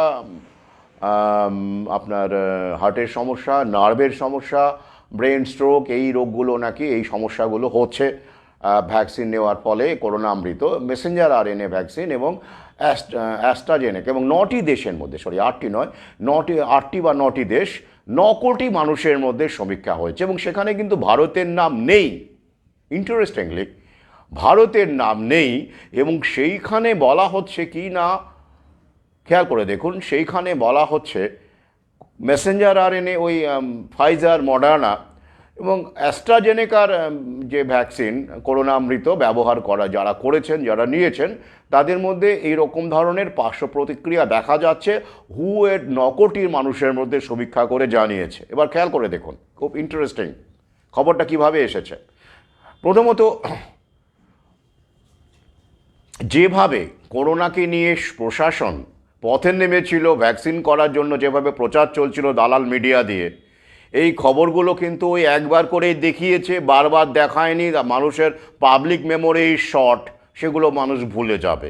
প্যানিক যেমন করে দিনরাত আজকে এত ডেট, এত মারা গেছে, অমুক জায়গায় চিতা জ্বলছে, এরকম করে দিনরাত যেমন মিডিয়া এটা নিয়ে পড়েছিল, এই যে খবরটা, যেটা পার্শ্ব প্রতিক্রিয়ার খবর, এবং আরেকটি খবরে দেখা যাচ্ছে নার্ভের রোগ বলে একজন মামলা করেছে বা একাধিক কজন মামলা করেছে, এই খবরগুলো কিন্তু দিনরাত কি দেখানো হচ্ছে মিডিয়াতে, টেলিভিশনে কি দিনরাত দেখানো হচ্ছে? হচ্ছে না। কজন মানুষ এখন খবরের কাগজ পড়ে বলুন দেখি? ইন্টারনেটে, হ্যাঁ, সবাই রিল দেখে, সবাই মনের মতো এন্টারটেনমেন্ট ভিডিও দেখে, আমাদের মতো কিছু কিছু মানুষ এই সব খবর নিয়ে একটুখানি আলোচনা করে। তো সাধারণ, আর মনে রাখবেন, ইন্টারনেটে আমরা যে ধরনের বিষয়গুলো দেখি, ঘাঁটাঘাঁটি করি, আমাদের পক্ষে এই খবরগুলো খুঁজে পাওয়া যতটা সহজ, আমরা তো এগুলোর ওত পেতে থাকি। আর সাধারণ মানুষের পক্ষে, তারা তো খবরের কাগজ এখন প্রায় বন্ধই হয়ে যাওয়ার মুখে। শহরে কিছু কিছু মানুষ খবরের কাগজ নেন, গ্রামেগঞ্জে তো ছেলেপেলের হাতেও স্মার্টফোন, তাদের কজনের হাতে এই খবরগুলো পৌঁছেছে বলুন দেখি? নাম্বার 1, ধরুন কয়েকজনের কাছে পৌঁছেছে, বেশ ভালো কথা। সেখানেও গণ্ডগোল আছে। কি? সেখানে খেয়াল করে দেখলাম এই খবরে ভারতবর্ষের নাম নেই। 9 কোটি মাত্র মানুষের মধ্যে সমীক্ষা। ইউরোপের দেশগুলো আর আর্জেন্টিনা বা এই ধরনের কয়েকটি দেশ, একটু আসছি, এই দু একটি দেশ ছাড়া আর তেমন কোনো ঘটনা প্রবাহ নেই।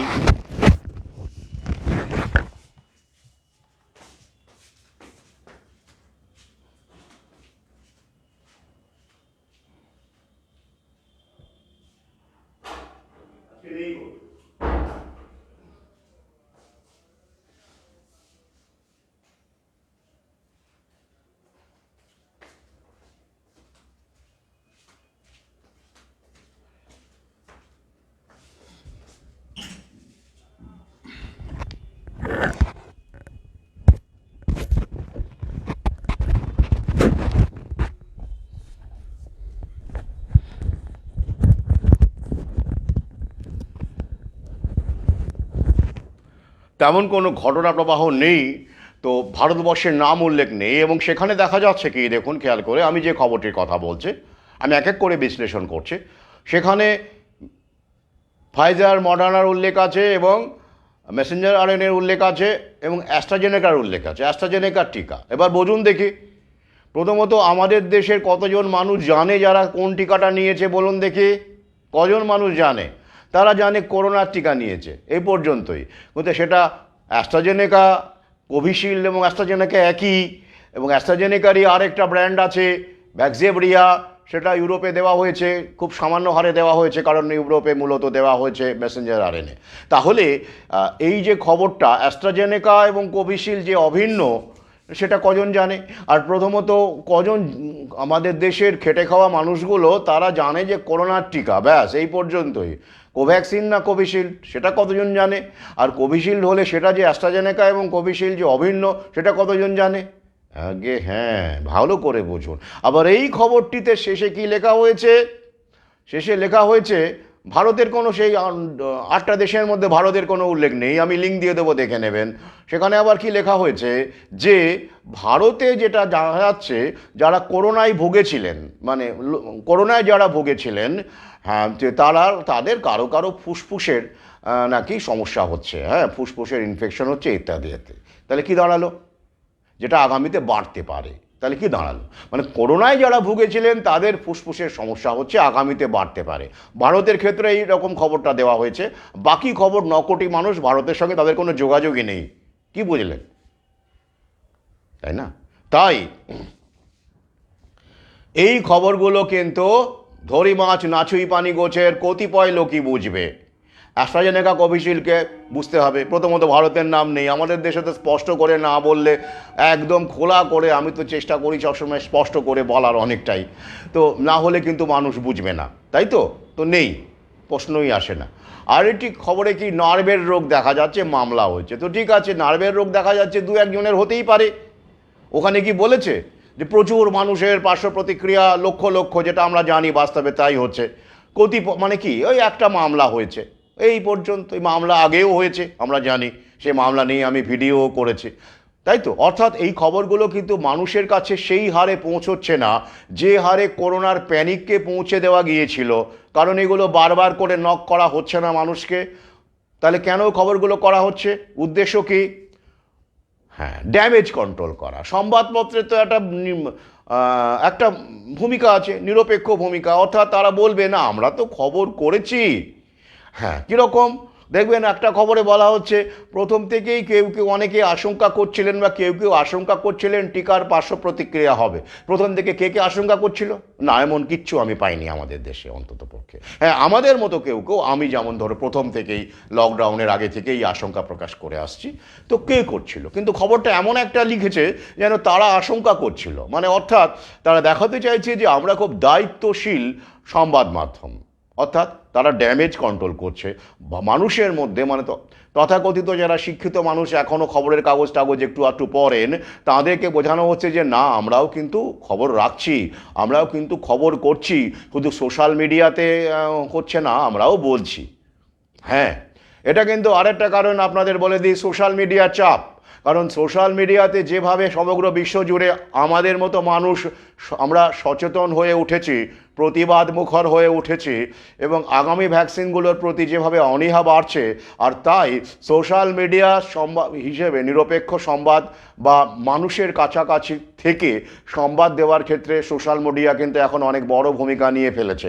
আর সেইটাকে ড্যামেজ কন্ট্রোল করার জন্য তাদের পাশাপাশি ভাবমূর্তিকে একটু ঠিকঠাক করবার জন্য তারা এই খবরগুলো একটু ধরি মাছ নাচুই পানি গোছের করছে। না না না, আমরাও কি খারাপ, আমরাও তো খবরটা দিচ্ছি না, সোশ্যাল মিডিয়া থেকে আপনারা পাচ্ছেন, ঠিক আছে। হ্যাঁ, আমরা একটা সময় অবশ্য আপনাদের মিস ইনফরমেশন বলেছি, মানে এটা আমার ভাষ্য আর কি, দেখবেন খেয়াল করে ফ্যাক্ট চেক করে আমরা যা বলতাম সব ওরা মিস ইনফরমেশন বলে দিত, মানে ভুল তথ্য হিসেবে তারা দাগিয়ে দিত, তো এরকম ওরা কিন্তু বলেছে। তো সেটা এখন ওরা মানে বলবে, ওরাই আবার বলছে যে না না আসলে আমরা আশঙ্কা করেছিলাম যে এরকম হতে পারে পার্শ্ব প্রতিক্রিয়া, তবে কিছু কিছু ক্ষেত্রে হচ্ছে, দু একটা মামলাও হয়েছে। তাহলে কি দাঁড়ালো, লার্জ স্কেলে বা মাস স্কেলে ব্যাপকভাবে যে পার্শ্ব প্রতিক্রিয়ার ঘটনা ঘটছে, কোনো পার্শ্ব প্রতিক্রিয়া বাদ নেই, এডিমা থেকে শুরু করে কর্কট রোগ, ক্যান্সার থেকে শুরু করে কিডনির সমস্যা থেকে শুরু করে সেরে যাওয়া ক্যান্সারের ফিরে আসা, কোমরের ব্যথা কমছেই না, বেড়েই চলেছে, বাড়ছে বা কমছে, বিভিন্ন মাংসপেশির সমস্যা, নার্ভের সমস্যা, তাই তো এইগুলো ব্যাপক হারে বেড়ে চলেছে। তো তো এইগুলোর ক্ষেত্রে আরও অনেক অনেক কোনো পার্শ্ব প্রতিক্রিয়া বাদ নেই, জিবিএস থেকে শুরু করে এগুলো নিয়ে আমি স্ট্যাচুতে বেশ কিছু পার্শ্ব প্রতিক্রিয়ার কথা আলোচনা করেছি এবং সেখানে লিঙ্কও দিয়ে দিয়েছি, বিভিন্ন রকমের জার্নালের লিঙ্ক সেখানে দিয়ে দিয়েছি, কি কি পার্শ্ব প্রতিক্রিয়া, তো সেখানে কিন্তু কিছু বাদ নেই, সব কিছুই সেখানে আছে আর কি। হ্যাঁ, কোনো মানে বাদ নেই, ওই যে অসুস্থ করাটা ওদের লক্ষ্য, সুস্থ থাকাটা আমাদের চ্যালেঞ্জ, তাই তো। তো এই জায়গা থেকে দাঁড়িয়ে এটা ওরা করছে, তো সেটা কি ওরা স্বীকার করবে? এই দু একটি মামলা হয়েছে, আর আমাদের দেশে তো বুঝতেই পাচ্ছেন মানুষের সচেতনতা কোন পর্যায়ে আছে, তাই এটা নিয়ে উল্লসিত হওয়ার কিছু নেই। পাশাপাশি কিন্তু আরও একটি বিষয় আছে, আমি দেখতে পাচ্ছি, খেয়াল করে দেখবেন যে লং কোভিডের ওপর অনেক কিছু চাপানো হচ্ছে, এবং মনে রাখতে হবে যে এই যে পার্শ্ব প্রতিক্রিয়াগুলো হচ্ছে সেগুলো কিন্তু আগামীতে লং কোভিডের উপরই ছেড়ে দেওয়া হবে, এবং এই যে ধরুন এই সাময়িক যে খবরগুলো আছে সেই খবরগুলোকে কিন্তু টুইস্ট করে নিয়ে পরবর্তীকালে যদি ওরা বলে যে, যদি না জনবিক্ষোভ হয়, এখন কিন্তু মানুষ ক্ষেপে যাচ্ছে, আরও যদি না ক্ষেপে, আরও ক্ষেপতে হবে, আমি তাই ক্ষেপানোর চেষ্টা করি, আরও ক্ষেপতে হবে, না হলে কিন্তু ওরা টুইস্ট করে দিয়ে বলবে যে না আমরা ভেবেছিলাম পার্শ্ব প্রতিক্রিয়া, কিন্তু এগুলো সবই লং কোভিডের ফল। তাই আমরা পরবর্তী যে ডোজ আমরা নিয়ে আসছি, বাইভ্যালেন্ট ভ্যাকসিন নিয়ে আসছি আপনাদের জন্য, খুব কার্যকরী। আগে হ্যাঁ, আপনারা তো জানেন যে বাইভ্যালেন্ট ভ্যাকসিন কিন্তু তৈরি হয়ে রীতিমতো ট্রায়াল চলছে এবং আসবেই। অর্থাৎ করোনা কিন্তু এখন যাচ্ছে না। আমি বহুবার বলেছি অফিসিয়ালি এই করোনা প্রজেক্টের আয়ু হচ্ছে 2025-এর 31শে মার্চ পর্যন্ত, কিন্তু আগামীতে যেটা আরও এক্সটেন্ড করা হবে বলে আমার বিশ্বাস। আমি আগেই বলেছি, অমৃতস্য প্রত্যয় দ্বিতীয় খণ্ডে বলেছি, যেমন করে গ্রেট রিসেট বা যেটাকে আমরা বলছি এজেন্ডা 2030, সেটাও কিন্তু আরও পিছিয়ে যাচ্ছে। মানে 2030-এর মধ্যে সব লাগু করা সম্ভব নয়, অন্তত আমাদের দেশে। তাই ওটাকে আরও চলবে, এটা অব্যাহত থাকবে। এই মহামারী, প্যান্ডেমিক, এই ব্যাপারগুলো আসতেই থাকবে। এবং আমি গতকালের লাইভেই বলেছি এই বিভিন্ন রোগ, করোনা আবার ফিরে আসছে দেখতে পাবেন বাংলাদেশেও, আমাদের দেশেও। ডেঙ্গু তো চলছেই। এগুলো কিন্তু এখনও জিয়ে রাখা হবে এবং আগামীতে যখন যেটা দরকার আছে সেটাকে কাজে লাগানো হবে প্যানিক বিস্তারের কারণে, বা পলিসি রূপায়ণের ক্ষেত্রে, বা ক্লাইমেট লকডাউনের ক্ষেত্রে। কারণ ডেঙ্গুকে ইতিমধ্যেই কিন্তু ওরা বলেই দিয়েছে যে গ্লোবাল ওয়ার্মিংয়ের কারণেই নাকি ডেঙ্গু বেড়েছে আগে। হ্যাঁ, অর্থাৎ ডেঙ্গুকে নিয়ন্ত্রণ করতে গেলে ক্লাইমেট লকডাউন যে হবেই, তথাকথিত ফসিল ফুয়েল, রাস্তার ধারে যারা ধরুন গ্যাসে বা কয়লাতে রুটি টুটি বানায়, বা ছোটোখাটো ধাবা রেস্টুরেন্ট রয়েছে যেগুলো গরিব মানুষকে খাদ্য নির্বাচনে সাহায্য করে, তো এইগুলো সবই কিন্তু এই ক্লাইমেট লকডাউনের কারণে তুলে দেওয়া হবে, দেখিয়ে শিকন্ডি করে তুলে দেওয়া হবে। কারণ ওরা কিন্তু পরিষ্কারভাবে বলেই দিয়েছে ডেঙ্গুর বাড়াবাড়ি কতটা বাড়াবাড়ি হয়েছে সেটা কিন্তু আমরা জানি না, ওরা জানে, দালাল মিডিয়া জানে। যেমন করে করোনার বাড়াবাড়ি হয়েছিল সেটাও আমরা কিন্তু গ্রামে গঞ্জে কোথাও আমি বারবার গিয়ে বললাম, আমি পটাশপুরেও বলেছি, যেখানে যাই সেখানেই খোঁজ করি যে গ্রামে কোনো করোনা রোগী দেখা গিয়েছে কিনা, কেউ করোনায় মারা গিয়েছে কিনা। কেউ মারা যায়নি। এবং সেটা দিয়েই আমি শুরু করি পর্যবেক্ষণ দিয়ে, বাস্তব পর্যবেক্ষণ দিয়ে। তাহলে নিলেন কেন? তখনই অনেক রকমের প্রশ্নের উত্তর উঠে আসে এবং আলোচনা আস্তে আস্তে আমরা কোরের দিকে চলে যাই, মূল বিষয়ের দিকে ঢুকতে শুরু করি। এটাই পলিসি, এটাই প্রসেস। যে করোনায় কজনকে মরতে দেখলেন আপনাদের গ্রামে, তাহলে নিলেন কেন ভ্যাকসিন যদি মরতেই না দেখেন, তাই না? তো যাই হোক, তাহলে এই যে জায়গাটা ডেঙ্গুর ক্ষেত্রেও দেখবেন যেভাবে ওরা ওই প্রচার করছে আর কি, ট্রিটমেন্ট প্রোটোকল। ডেঙ্গুতেও দেখবেন বাড়িতে মারা গেছে এরকম ঘটনা তো ঘটে না, এগুলো সবই হসপিটালে মারা যায়, নিয়ে যায় উল্টোপাল্টা ওষুধ এক্সপেরিমেন্ট। যেমন ধরুন করোনার ক্ষেত্রে হাইড্রক্সিক্লোরোকুইন, রেমডেসিভির, এই ধরনের ওষুধ, প্লাজমা থেরাপি, যেগুলো পরবর্তীকালে উইথড্র করে নেওয়া হয়েছে। ওরা বলেই দিয়েছে যে না এগুলো আর করা যাবে না, স্টক শেষ হয়ে গেছে। রেমডেসিভির ইবোলার ক্ষেত্রে ট্রিটমেন্টের জন্য রেমডেসিভিরের ব্যবহার করা হয়েছিল, আপনারা জানেন। আমি সে সময় ভিডিওতে পরিষ্কার বলেছি। পরবর্তীকালে দেখা যাচ্ছিল যে ইবোলা বলে চিহ্নিত সব রোগী, ইবোলা মানে ওরা একটা কত রকমের রোগ ভাবতেই পারবেন না।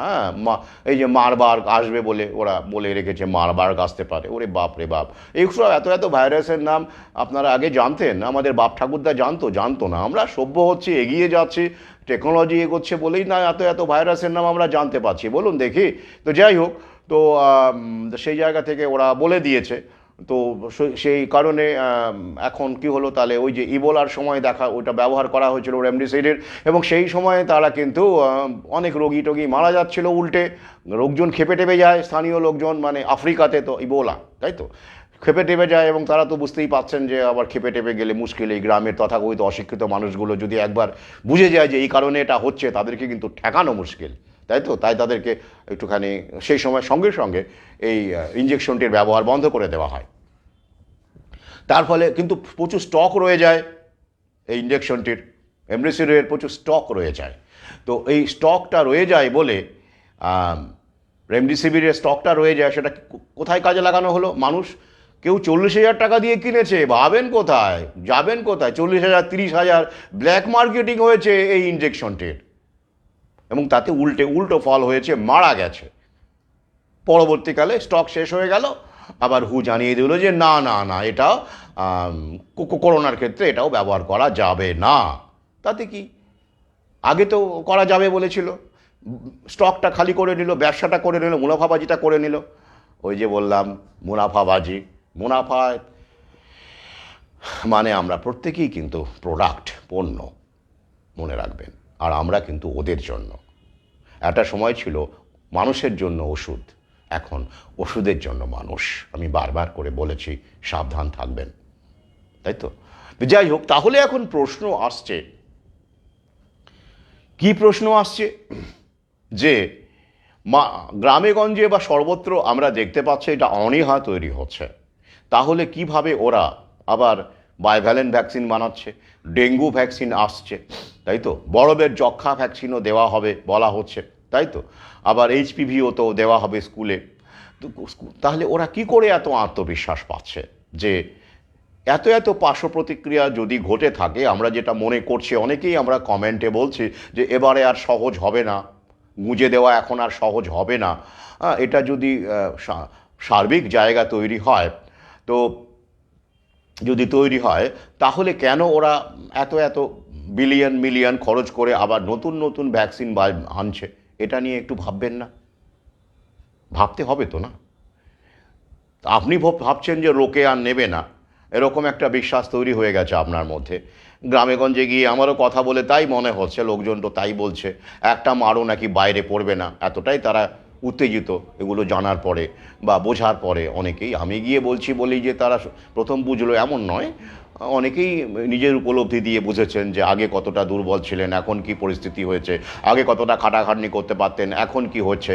তো তারা তো এটা তো তাদের করছে জানারই কথা রয়েছে। তো তো এই জায়গা থেকে দাঁড়িয়ে আমার যেটা মনে হচ্ছে যে আসল কারণটা কিন্তু ভিন্ন। মানে আমাদের একটু গভীরে বুঝতে হবে যে আমরা যদি ধরে নিই না মানুষ আর আগের মতো ভয় পাবে না, মানুষ আর লাইন দিয়ে ভ্যাকসিন নেবে না, এটা কিন্তু একটুখানি আমার মনে হয় যে ওভার সিম্পলিফিকেশন হয়ে যাচ্ছে। আমাদের যেটা ভাবতে হবে যে একটা সংখ্যক মানুষ কিন্তু এখনও, মানে আমাদের লাইভ, আমাদের লেখালেখি তো সবার কাছে পৌঁছচ্ছে না, একটা ভগ্নাংশের কাছে পৌঁছচ্ছে, তাই নয় কি? তো তার বাইরে কিন্তু এখনও আমরা দেখছি মাস্ক পরে মানুষ ঘোরাঘুরি করছে। বেশ কিছু মানুষ এখনও দেখা যায়, যদিও তাদের সংখ্যা অনেকটাই কম আগের তুলনায়। অর্থাৎ কিছু মানুষের মধ্যে এখনও প্যানিক আছে, তাদেরকে সহজেই প্যানিকগ্রস্ত করে দেওয়া সম্ভব হবে, সেটা আমরা কিন্তু জানি।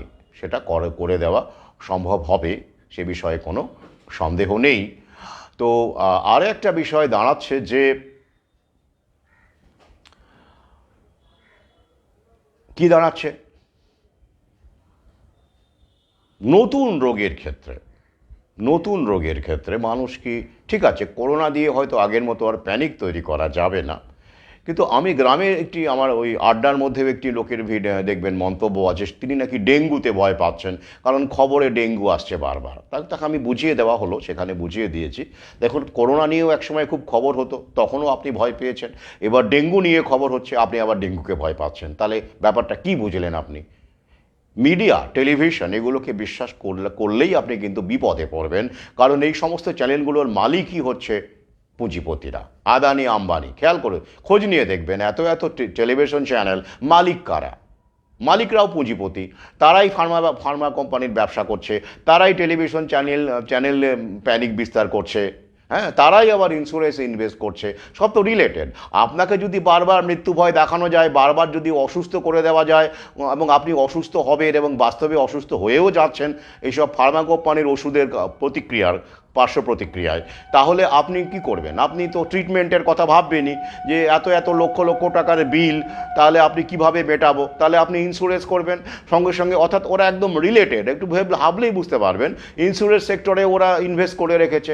অর্থাৎ যারা আপনাকে ভ্যাকসিন গুছছে, তারাই আপনাকে ইন্স্যুরেন্স গুঁজে দিচ্ছে, হ্যাঁ, একদম একদম সুন্দরভাবে রিলেটেড, এবং তারাই আপনাকে আবার প্যানিকগ্রস্ত করে আপনাকে অসুস্থ করে দিচ্ছে আরও বেশি করে। সেটা দালাল মিডিয়া, ওদেরই মিডিয়া। অর্থাৎ একজনই মানুষ, ধরুন একটাই শক্তি, জায়নিক শক্তি, তাদেরই এই সব কিছু, এবং তারাই কিন্তু এই একইভাবে মিডিয়াকে ব্যবহার করছে। দালাল মিডিয়া মানে তাদেরই চ্যানেল, ব্যক্তিগত চ্যানেল, প্রাইভেট চ্যানেল, এগুলো সবই, সরকারি চ্যানেল আর কিছুই নেই। তাহলে এই চ্যানেলগুলোর মাধ্যমে তারা প্রথমে প্যানিক বিস্তার করছে, যখন যে রোগটির ওষুধ বা ভ্যাকসিন তারা ব্যবসা করতে চাইবে, তারাই সেই ভ্যাকসিনে ইনভেস্ট করে রেখেছে এবং সেটা বিক্রি হচ্ছে, মুনাফাবাজি হচ্ছে। আবার তারাই মানুষ যখন অসুস্থ হচ্ছে তারা তাদের সামনে নিয়ে আসছে বিভিন্ন রকমের পলিসি, সুস্থ থাকার মানে ট্রিটমেন্ট করার পলিসি, সুপার স্পেশালিটি নার্সিংহোমে ট্রিটমেন্ট করার পলিসি, অর্থাৎ লক্ষ লক্ষ টাকা যেখানে ব্যয় হবে তাই আপনি হেলথ ইন্স্যুরেন্স করে রাখছেন বা আপনাকে করতে বাধ্য করা হচ্ছে। এবং যেহেতু আপনি সত্যি সত্যি অসুস্থ হতে দেখছেন অনেককে, এবং আপনিও যে অসুস্থ হয়ে নিজেও বুঝতে পারছেন শরীরটা আর আগের মতো নেই, তাই তো যে কোনো মুহূর্তে অসুস্থ হয়ে পড়তে পারেন, প্লাস প্যানিক তো রয়েছেই। এই সমস্ত কিছু মিলিয়ে একটা ভিসিয়াস সাইকেল ওরা তৈরি করে ফেলেছে। তাই আলাদা আলাদা নয় কিন্তু, এরা সব এক, এরা সব এক। ইন্স্যুরেন্স বলুন, ফার্মা বলুন, মিডিয়া বলুন, সব জায়নিস শক্তির হয়ে কাজ করছে, আর আমরা না জেনে সেখানে ফাঁদে পা দিচ্ছি। তাহলে এত ইনভেস্ট ওরা কেন করছে? আমার যেটা ধারণা, বিভিন্ন কারণ আছে। প্রথমত, ওরা পলিসির মাধ্যমে এটা করবে, অর্থাৎ আপনাকে এমন একটা পরিস্থিতিতে নিয়ে যাবে। খেয়াল করে দেখবেন, করোনামৃত দেওয়ার সময় কিন্তু সবাই কি প্যানিকে ভ্যাকসিনটা নিয়েছে? নেয়নি। গ্রামে গঞ্জে তো আমি দেখছি অনেক মানুষ তাদের সোশ্যাল সিকিউরিটি বন্ধ হয়ে যাবে এই ব্যাপারে, মানে ভাতা বন্ধ হয়ে যাবে, সুযোগ সুবিধে বন্ধ হয়ে যাবে, এই রকম ভয় দেখিয়ে কিন্তু তাদেরকে ভ্যাকসিনটা গোঁজা হয়েছে। কাজে যেতে পারবেন না, কর্মক্ষেত্রে যেতে পারবেন না। তো এবারে কিন্তু আমার মনে হয় এই ভাতাটাকে ওয়েপন করা হবে আরও বেশি করে। কারণ কি? তাই দেখবেন ভাতাটাকে বাড়িয়ে দেওয়া হয়েছে 200-100 টাকা করে, এবং বিভিন্ন সুযোগ সুবিধে দেখবেন এই ভাতার ফর্মে বিভিন্ন সুযোগ সুবিধে কিন্তু দেওয়া হচ্ছে মানুষকে। অর্থাৎ এই ভাতাটাকে যে একটা ওয়েপন করা হবে, যে এই ডেঙ্গু ভ্যাকসিন না নিলে কিন্তু লক্ষ্মীর ভাণ্ডার বন্ধ হয়ে যাবে বা অমুক ভাণ্ডার বন্ধ হয়ে যাবে, এই রকম কিন্তু এই রাস্তাটা কিন্তু রয়ে গেছে। হ্যাঁ, অর্থাৎ এটাকে ওরা আর বেশি করে কাজে লাগাবে। তাই স্বনির্ভরতাকে ধ্বংস করে ওরা ভাতা নির্ভর সমাজ এবং দাস নির্ভর সমাজ তৈরি করছে, যাতে করে ওদের এই যে ফার্মা কোম্পানির চাহিদা মানে মুনাফা, ঘটিবাটি বিক্রি করেও যাতে করে আপনি ওদের ট্রিটমেন্টটা নেন, পার্শ্ব প্রতিক্রিয়ার মাধ্যমে যাতে করে ওদের মুনাফাবাজি চলতে থাকে, ওরা সেটাকে এনশিওর করবে। তাই আমার বিশ্বাস এটা ভাতা এবং এই যে বাধ্যবাধকতা, আধার কার্ড এবং বিভিন্ন রকমের যে বাধ্যবাধকতা, সেগুলোর প্যানিক বিস্তার করে কিন্তু এরা এই কাজটা চালিয়ে যাবে এবং আশা কর্মীদের সামনে রাখা হবে। এইবার ধরুন, যদি এইরকম ওরা আইন করতে পারে, আন্তর্জাতিক ইন্টারন্যাশনাল প্যান্ডেমিক ট্রিটি তো আমি বলছি এখনও কিন্তু উড়িয়ে দেওয়া যাচ্ছে না, ওরা কিন্তু চালিয়ে যাচ্ছে চেষ্টা, যেটা এবছরেরই মে মাসে ওদের টার্গেট আছে। যেক্ষেত্রে এটা ইন্টারন্যাশনাল প্যান্ডেমিক ট্রিটি নিয়ে আমার ইউটিউবে ভিডিও আছে, লাইভও করেছে। তো যেখানে কিন্তু পরিষ্কার বলা হচ্ছে প্রয়োজন হলে জবরদস্তি আইসোলেশন এবং জবরদস্তি ভ্যাকসিনেশন করা যাবে কোনো মানুষকে। তো সেইটা যদি ওরা অ্যাপ্লাই করতে পারে, তাহলে কিন্তু ওই ট্রিটি যদি অ্যাপ্লাই করতে পারে, বিভিন্ন দেশ যদিও প্রতিবাদ করছে, ফার্মা কোম্পানিগুলো একটা প্রতিবাদ করছে, তাদের পেটেন্টটাকে সবাইকে দিতে হবে, মানে এমার্জেন্সি যেহেতু, তাই ভ্যাকসিনের পেটেন্ট অন্য দেশগুলোকে ফ্রিতে দিতে হবে, অন্য ম্যানুফ্যাকচারিং কোম্পানিগুলোকে, এরকম একটা শর্ত সেখানে আছে বলেই কিন্তু দেরি হচ্ছে। এমনটা নয় যে খুব দেশ প্রতিবাদ করছে বলে এটা দেরি হচ্ছে। মূল কারণ হচ্ছে এই ফার্মা কোম্পানিগুলো নিজেদের মুনাফা নিয়ে পেটেন্টটাকে যাতে করে অন্য দেশে বা অন্য কোম্পানিকে ফ্রিতে না দেওয়া, পেটেন্ট লেনদেন না হয়, সেই কারণেই তারা বাধা দিচ্ছে, এই কারণেই কিন্তু দেরি হচ্ছে। মূল কারণ এটাই, আপনাদের জানিয়ে দিই। তো এটা যদি ওরা করতে পারে, তাহলে কিন্তু এই অ্যাওয়ারনেস থেকে শুরু করে এই বিষয়গুলো কিন্তু জানা সত্ত্বেও মানুষ বাধ্য হবে কি, ওই যে আইন, প্যান্ডেমিক ট্রিটির আইন। এবার ধরে নিলাম যে প্যান্ডেমিক ট্রিটি কার্যকর করা গেল না, আমরা তো গোটা বিশ্ব জুড়ে তো নাগরিকরা প্রতিবাদ করছি, অন্তত সেই জায়গায়, বিশেষ করে আমেরিকার বহু মানুষ, ইউরোপের বহু মানুষ, তারা প্যান্ডেমিক ট্রিটির বিরুদ্ধে কিন্তু ভালো রকম সোচ্চার, এবং তারা হতে দেবেন বলে মনে হয় না। বেশ, ধরে নিলাম। কিন্তু সেই ক্ষেত্রে আরও একটা কিন্তু সম্ভাবনা, বিপদ আছে। সেটা হলো কি, যেমন ধরুন খেয়াল করবেন, এই আধারের ক্ষেত্রে যেটা রয়েছে, আধার কার্ড কিন্তু আইনত সুপ্রিম কোর্টের অবজারভেশন অনুসারে স্কুল কলেজে ভর্তির ক্ষেত্রে বাধ্যতামূলক নয়। বেশ, একমাত্র ইনকাম ট্যাক্স ফাইলের ক্ষেত্রে আধার দিতে হয়। ব্যাংক অ্যাকাউন্টেও কিন্তু আধার নাম্বার বাধ্যতামূলক নয়, এটা আমি তার সাক্ষী, তাই তো? তাহলে তবু কেন, তাহলে কোন ক্ষেত্রে বাধ্যতামূলক হচ্ছে? ওই যে ভাতা নেওয়ার ক্ষেত্রে, লক্ষ্মীর ভাণ্ডারের ক্ষেত্রে আপনার আধার থাকতেই হবে। এইভাবেই কিন্তু ওরা টোটাল কন্ট্রোল, অর্থাৎ ঘরে ঘরে সবার স্মার্টফোন পৌঁছে দেওয়া, ডেটা কিন্তু আমাদের কাছ থেকে নিয়েছে, বুঝলেন তো? এটা কিন্তু ডেটা, জানেন তো?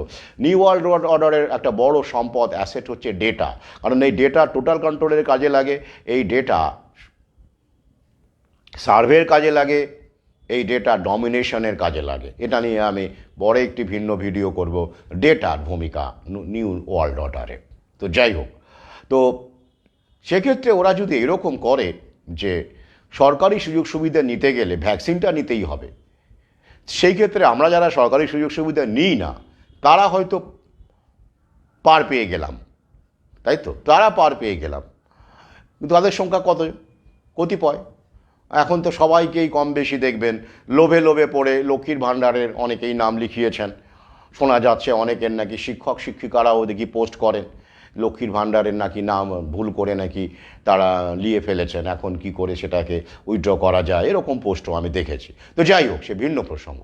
আমার বক্তব্য এইভাবে যদি ওরা করে যে ভাতা নিতে গেলে প্রথম স্টেপ, ভাতা নিতে গেলে, ভাতার সুযোগ সুবিধা বা সরকারি সুযোগ সুবিধা নিতে গেলে ভ্যাকসিনটা নিতে হবে, সেই ক্ষেত্রে কিন্তু অনেক মানুষের এখন আর উপায় নেই। এমন অবস্থা দাঁড়িয়েছে আর্থিক পরিস্থিতি গ্রামেগঞ্জে, আমি নিজে চোখে দেখে এসেছি, অনেকটাই তারা নির্ভর হয়ে গেছেন ভাতার ওপরে।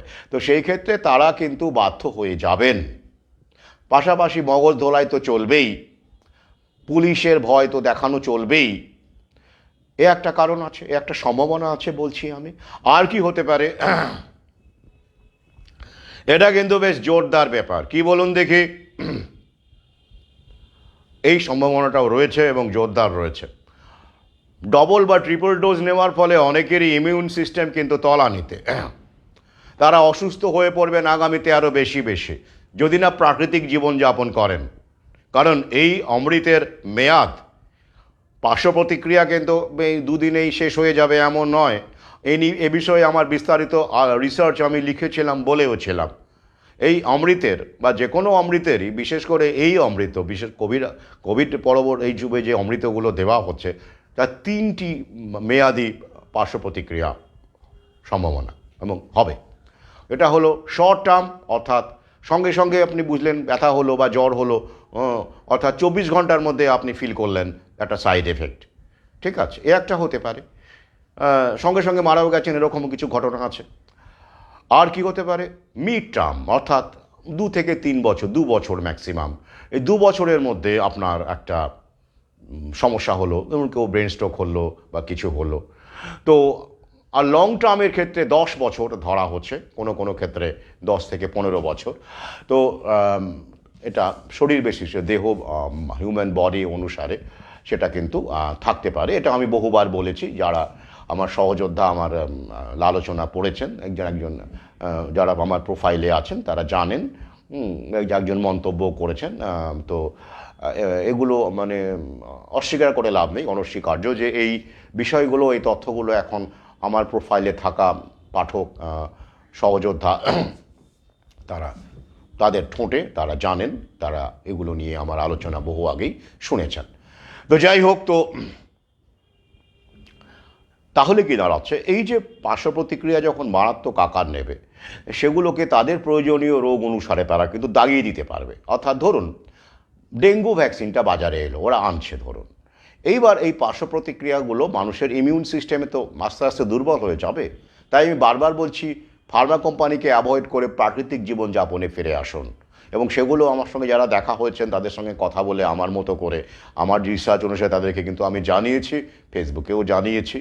প্রথম ব্যাপার হলো ফার্মা কোম্পানিকে পরিহার করুন যতটা সম্ভব, কারণ আপনার ইমিউন সিস্টেম কিন্তু দুর্বল করে দিয়েছে ওরা ইতিমধ্যেই। এবং এরপরে যদি আপনারা ফার্মা কোম্পানির ওষুধ ব্যবহার করতে থাকেন, ঘন ঘন প্যারাসিটামল খান, তাহলে কিন্তু আপনার ইমিউন সিস্টেম ক্রমে ক্রমে উইদার অ্যাওয়ে হয়ে যাবে, ওই পাতা ঝরার মতো হয়ে যাবে। তো যাই হোক, সেই ক্ষেত্রে কি হবে, তো সবাই তো আর প্রাকৃতিক জীবনযাপন করছেন না, অনেকে জানেনই না এই ব্যাপারটা, আমরা যে কাজগুলো করছি। তো সেই ক্ষেত্রে কি হবে, এই ধরনের পার্শ্ব প্রতিক্রিয়া তাদের মধ্যে বিভিন্ন রকমের অসুখ তৈরি হবে, অসুস্থতা তৈরি হবে, এবং সেগুলো দালাল মিডিয়াকে দিয়ে বিভিন্ন মানে সেই রোগটির নাম দিয়ে চালানো হবে। ডেঙ্গু ডেঙ্গু ডেঙ্গু, যেমন করোনা, অন্য রোগে মারা গেল, বা অন্য অসুস্থতা হয়েছে, হাত ভেঙেছে, তাও হসপিটালে ভর্তি হতে যাবে, তাও করোনা টেস্ট করতে হয়েছে। ব্যাপারটা বুঝুন। তেমন করে ওরা ডেঙ্গু ভ্যাকসিন যখন আনবে বা সেই পরিস্থিতি তৈরি হবে, তখন ওরা কিন্তু এই মানে সমস্ত কিছুকে ডেঙ্গু বলে দাগিয়ে দেবে। আর এটাও তো সত্যি যে পার্শ্ব প্রতিক্রিয়া প্রভাবে মানুষের মৃত্যু হার তো আগামীতে বাড়বেই, অসুস্থতার হার তো আগামীতে বাড়বেই। সবাইকে যে মরতে হবে তার কোনো মানে নেই। অসুস্থতার হার যে ইতিমধ্যে বেড়ে গেছে কয়েক গুণ অমৃত দেওয়ার ফলে, সেটা তো আমরা হাড়ে হাড়ে টের পাচ্ছি। তো সেই ক্ষেত্রে যারা চলে যাবেন তারা তো মুক্তি পেলেন, কিন্তু যারা যাবেন না, ধুকে ধুকে অসুস্থতায় ধুকবেন, ধুকে ধুকে মরবেন, তাদের এই পার্শ্ব প্রতিক্রিয়াগুলোকে মনের মতো একটা রোগের নাম দিলেই হয়ে গেল। ডেঙ্গু, অর্থাৎ ডেঙ্গু নাও। লোকে দেখবে হ্যাঁ সত্যি তো, তাই তো, পাশের বাড়ির লোকটা চলে গেল, তাই তো অমুক লোকটা চলে গেল, সবাই তখন বলা হবে ডেঙ্গুতে যাচ্ছে, এগুলো সব ডেঙ্গুতে যাচ্ছে, অতএব ডেঙ্গু। অর্থাৎ বাস্তবে যখন আপনি মরতে দেখবেন, একটা সময় আপনি টিভিতে মরতে দেখেছেন, তাই তো, টিভিতে মরতে দেখেছেন, টেলিভিশনে, গ্রামে গঞ্জে কেউ মরতে দেখেনি, কিন্তু টিভিকে বিশ্বাস করে তারা করুণামৃত নিয়েছে, যারা প্যানিকে নেওয়ার তারা নিয়েছে, তাই তো, উল্লেখযোগ্য অংশই তো নিয়েছে প্যানিকে। তো একই রকমভাবে যদি এবার আপনি টিভিতে না দেখে বাস্তবে দেখেন, পাড়াতে ওই লোকটা মারা গেল, পাড়াতে অমুক লোকটা মারা গেল, এবং সেগুলোকে যদি সব ডেঙ্গু বলে দাগিয়ে দেওয়া হয়, বা সেগুলোকে তাদের প্রয়োজনীয়, যেমন ধরুন বার্ড ফ্লু তো আসবেই, এবং বার্ড ফ্লুর আস্তে আস্তে বড় আকার নেবে, আমি বহু আগেই বলেছি, তাহলে কিন্তু মানুষ বিশ্বাস করবে টিভিতে না হলেও আশপাশে মানুষ তো আগামীতে এই যে মারা যাচ্ছে, এই সমস্তগুলোকে যদি আমরা লং কোভিড বলে চালিয়ে দিলেই আবার করোনা ভ্যাকসিন আবার নতুন করে আসবে। এই লং কোভিডকে কী করে আপনি মোকাবিলা করবেন, সেই উদ্দেশ্যে এই ভ্যাকসিন, তাই তো। এইভাবে মানুষকে ভয় পাওয়ানো যাবে, আর ভয় করানো যাবে। অর্থাৎ ডেঙ্গু হলে যখন ডেঙ্গুর বাজার আসবে, তো এইভাবে কিন্তু ওরা একটা, ওদের হাতে ওয়েপন আছে। কারণ এবারে কিন্তু টেলিভিশনের বাইরেও আমরা ঘরে, প্রতিবেশীর, পাড়ায়, পাশের ফ্ল্যাটে অনেক মানুষকে চলে যেতে দেখব বা অসুস্থ হতে দেখব। সেই প্রক্রিয়া কিন্তু শুরু হয়ে গেছে। ওদের কাছে টাইমিং ব্যাপারটা আছে, ক্লকটা আছে, ওরা জানে কতদিন পরে কত রকমের পার্শ্ব প্রতিক্রিয়া হতে পারে, তীব্র আকার কতদিন পরে হতে পারে। তো এই ব্যাপারটা কিন্তু ওরা জানে, তাই সেই অনুযায়ী কিন্তু ওরা ভ্যাকসিনের টাইমিংগুলো করবে। তাই আনন্দিত হওয়া, উল্লসিত হওয়ার কোনো ব্যাপার নয়। তবে এ ব্যাপারে কোনো সন্দেহ নেই, যারা সত্যিকারে সচেতন হয়েছেন, গ্রামেই হোক আর শহরেই হোক, তারা এই ফাঁদগুলো ধরে ফেলতে পারবেন। কিন্তু আমার বিশ্বাস এখনও অনেক মানুষ আছেন তারা পুরোপুরি সচেতন নয়, তাদেরকে সহজেই কিন্তু ফাঁদে ফেলা যায়। তারা আপাতভাবে সচেতন, সেটা আমাদের খেয়াল রাখতে হবে। ব্যাস এই পর্যন্তই। আরেকটি প্রশ্ন নিয়ে আমি আজকে লাইভ শেষ করছি। খুব সুখবর, এখনো পর্যন্ত কিন্তু কোনো খারাপ মানে ব্লকিংয়ের ঘটনা এই লাইভে ঘটেনি। যাই হোক, আরেকটি প্রশ্ন ছিল কি না, ব্রেন চিপ কি মানুষ এমনিতে কি নেবে না? একজন প্রশ্ন করলেন আমার সহযোদ্ধা, ব্রেন চিপ কী করে নেওয়া হবে মানুষকে, ওটা তো মানুষ নিতে চাইবে না। তবে কিন্তু ওরা এত ইনভেস্ট করছে, নিউরালিঙ্ক, আপনারা জানেন এলন মাস্কের নিউরালিঙ্ক, এখন ইউরোপের নাকি কয়েক হাজার মানুষ, যদিও বাস্তবে নাও হতে পারে, এটা খবর মাত্র, প্রচার হতে পারে, আর কিছুই নয়। তো সেখানে কিন্তু একটা চাহিদা নাকি দেখানো হচ্ছে, লাইনে আছে নাকি কয়েক হাজার মানুষ। তো যাই হোক, তাহলে মানুষ তো ব্রেনের মধ্যে অপারেশন করে ব্রেন চিপ ব্যাপারটা কিন্তু এখন আর নেই। প্রথমেই বলি, মানুষ ভয় পাবে, কিচ্ছু না, ওটাও ওই ব্লাড ভেসেলে ঢুকিয়ে দেওয়া যাবে। হ্যাঁ, ইনজেকশন বলুন বা অন্য কোনো পদ্ধতি বলুন, ওটা কিন্তু ওই ব্রেন মাথা কেটে, মাথা ফাঁক করে চিপ ঢোকানো ব্যাপারটা কিন্তু ওটা আগে ছিল প্রথম দিকে, মানে এক্সপেরিমেন্টাল স্টেজে। এখন সেটা নেই, তাই ওই ব্যাপারটা ভুলে যান। এখন অনেক সফিস্টিকেটেড ওয়েতে আছে। এখন প্রশ্ন হচ্ছে যে মানুষ এটা নেবে কেন, খরচ করবে কেন, বা করতেই বা যাবে কেন? ইতিমধ্যেই তো অনেক মানুষ এই করোনামৃতের ফল ভুক্তভোগী হয়েছে, তারপর এই ধরনের এক্সপেরিমেন্ট সে মনে মনে চাইলো, রিমোটের কাজ টিভি অন করে দিল, ফেসবুক অন করে দিল, অমুক করে দিল, তমুক কাজটা করে দিল, একটা টাস্ক করে দিল। সেই টাস্কগুলো সে যেগুলো মানে হাত দিয়ে রিমোটটা না টিপে সে ব্রেন চিপ তার মধ্যে রয়ে গেছে, হ্যাঁ, সেটাকে কাজে লাগালো। মানে এই ধরনের যে টাস্কগুলো, সেই টাস্কগুলো সে কেন নিজে না করে এইসব রিস্ক নিতে যাবে, তাই নয় কি? এ প্রশ্ন স্বাভাবিক। অর্থাৎ অনেকেই মনে করছেন যে ব্রেন চিপটা চলবে না সেরকমভাবে, হ্যাঁ, নেহাতি সভ্য হওয়ার জন্য, তথাকথিত দেখানোর জন্য, যেমন ধরুন অনেকে স্মার্ট ওয়াচ কিনেছে। সবাই কি আর স্মার্ট ওয়াচ কেনেনি? আমাদের মধ্যে আমাদের অনেকেরই স্মার্ট ওয়াচ নেই বা আমরা ব্যবহার করি না। অর্থাৎ বিলাসিতার কারণে, আধুনিকতা, স্ট্যাটাস সিম্বল ইত্যাদি কারণে নিশ্চয়ই কোনো মানুষ ব্রেন চিপ নেবেন, কোনো সন্দেহ নেই। কিন্তু তাদের সংখ্যা কত পার্সেন্ট? সেটা দিয়ে কি বাজার চলে? এলন মাস্ক কি সেরকমভাবে ব্যাপারটা ভেবেছেন, না মাস স্কেলে ব্রেন চিপের কথা ভেবেছেন, তাই না? নাহলে মুনাফা হবে না তো, না? আর এত মানুষকে কন্ট্রোলও করা যাবে না। তো ব্রেন চিপ তো নিঃসন্দেহে টোটাল কন্ট্রোলের একটা টুল, এ বিষয়ে তো কোনো সন্দেহ নেই। তাহলে উনি কি কতিপয় মানুষের জন্য এটা ভেবেছেন, না মাস স্কেলে ভেবেছেন? আমার যেটা মনে হয় উনি মাস স্কেলেই ভেবেছেন। মাস স্কেল না হলে মুনাফা নেই, আর মাস স্কেল না হলে টোটাল কন্ট্রোল নেই। তাহলে ব্যাপারটা কি দাঁড়াচ্ছে? আমার যেটা মনে হয়, এই যে বিশ্লেষণ, কিন্তু আমি লিঙ্ক দিতে পারবো না এই বিশ্লেষণের, করোনা অমৃতের যে পার্শ্ব প্রতিক্রিয়া, তার মধ্যে ডিএনএ ড্যামেজ করা, বা এদিকে স্পাইক প্রোটিনের লীলা, এটা তো অ্যাকচুয়ালি জিন থেরাপি, অনেকেই বলছেন এটা থেরাপি। তো সেক্ষেত্রে মস্তিষ্কে প্রভাব পড়তেই পারে। এবং খেয়াল করে দেখুন নামটা, এলন মাস্কের কোম্পানির নাম নিউরালিঙ্ক, অর্থাৎ নিউরন মানে তো বুঝতেই পারছেন স্নায়ুতন্ত্রের একটা একক, নিউরন, তাই তো? তো সেখান থেকেই আমরা জানি নিউরোলজি শব্দটি এসছে। অর্থাৎ নিউরালিঙ্ক অর্থাৎ আপনার স্নায়ুতন্ত্রের সঙ্গে, আপনার নার্ভাস সিস্টেমের সঙ্গে একটা লিঙ্ক তৈরি করছে এই ব্রেন চিপ, এক কথায়। তো এই কোম্পানির নাম নিউরালিঙ্ক। এবার ধরুন আপনার পার্শ্ব প্রতিক্রিয়া, করোনামৃত বা তথা ফার্মা কোম্পানি এই যে আগামীতে যে মানে আরও ভ্যাকসিন আসছে, ডেঙ্গু ভ্যাকসিন অনেকেই তো নেবেন বা নিতে বাধ্য হবেন। সবার কাছে তো আমরা পৌঁছতে পারছি না, পারছি কি? পারছি না। ডেঙ্গু একটা রিয়ালিটি, এই রোগটা কিন্তু একদম মানে করোনার মতো নয়। করোনা যেমন পুরোটাই কাল্পনিক রোগ ছিল, অনেকেই নাম শোনেননি, প্রথম শুনলেন। ডেঙ্গুর ক্ষেত্রে কিন্তু সেটা নয়, ডেঙ্গুটা ওরা আগে থেকেই কিন্তু শুরু করেছে, ডেঙ্গুর গল্পটা, হ্যাঁ, বুঝতেই পারছেন। সুতরাং এক্ষেত্রে কিন্তু করোনার মতো ব্যাপারটা ঘটবে না, এটা রিয়ালিটি। ডেঙ্গুতে তো কিছু কিছু মানুষ হলেও মারা তো যায়, হ্যাঁ, যদিও সেটা কেন মারা যায়, ট্রিটমেন্ট প্রোটোকলে মারা যায় কিনা সেটা তো লোকে জানবে না। ডেঙ্গুতে মারা গেছে, এটা ডেঙ্গুতে তো নতুন কিছু নয়, এখন শুনছি এমন নয়, ওটা আগে থেকেই আছে, তাই নয় কি? খেয়াল করে দেখুন ডেঙ্গু কবে থেকে আমাদের দেশে চালু করা হয়েছে, গোটা বিশ্বে তথা, তাই তো? আগে থেকেই।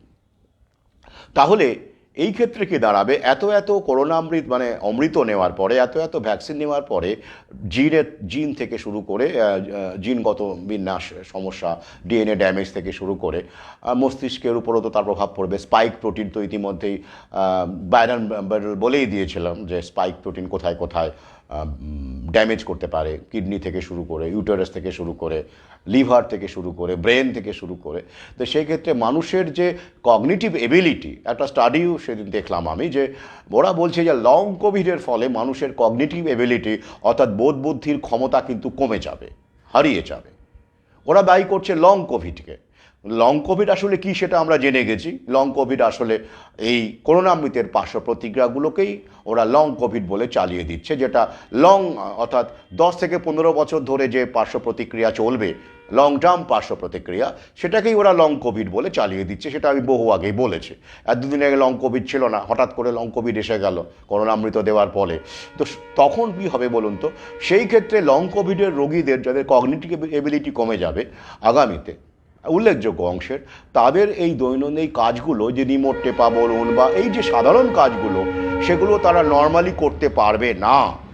অর্থাৎ আপনি একটা মানুষ বাড়িতে আছে, সে যে রিমোটটা টিপে টিভিটা অন করা, সেটাও পারবে না। যে বা ফেসবুকটা অন করা, বা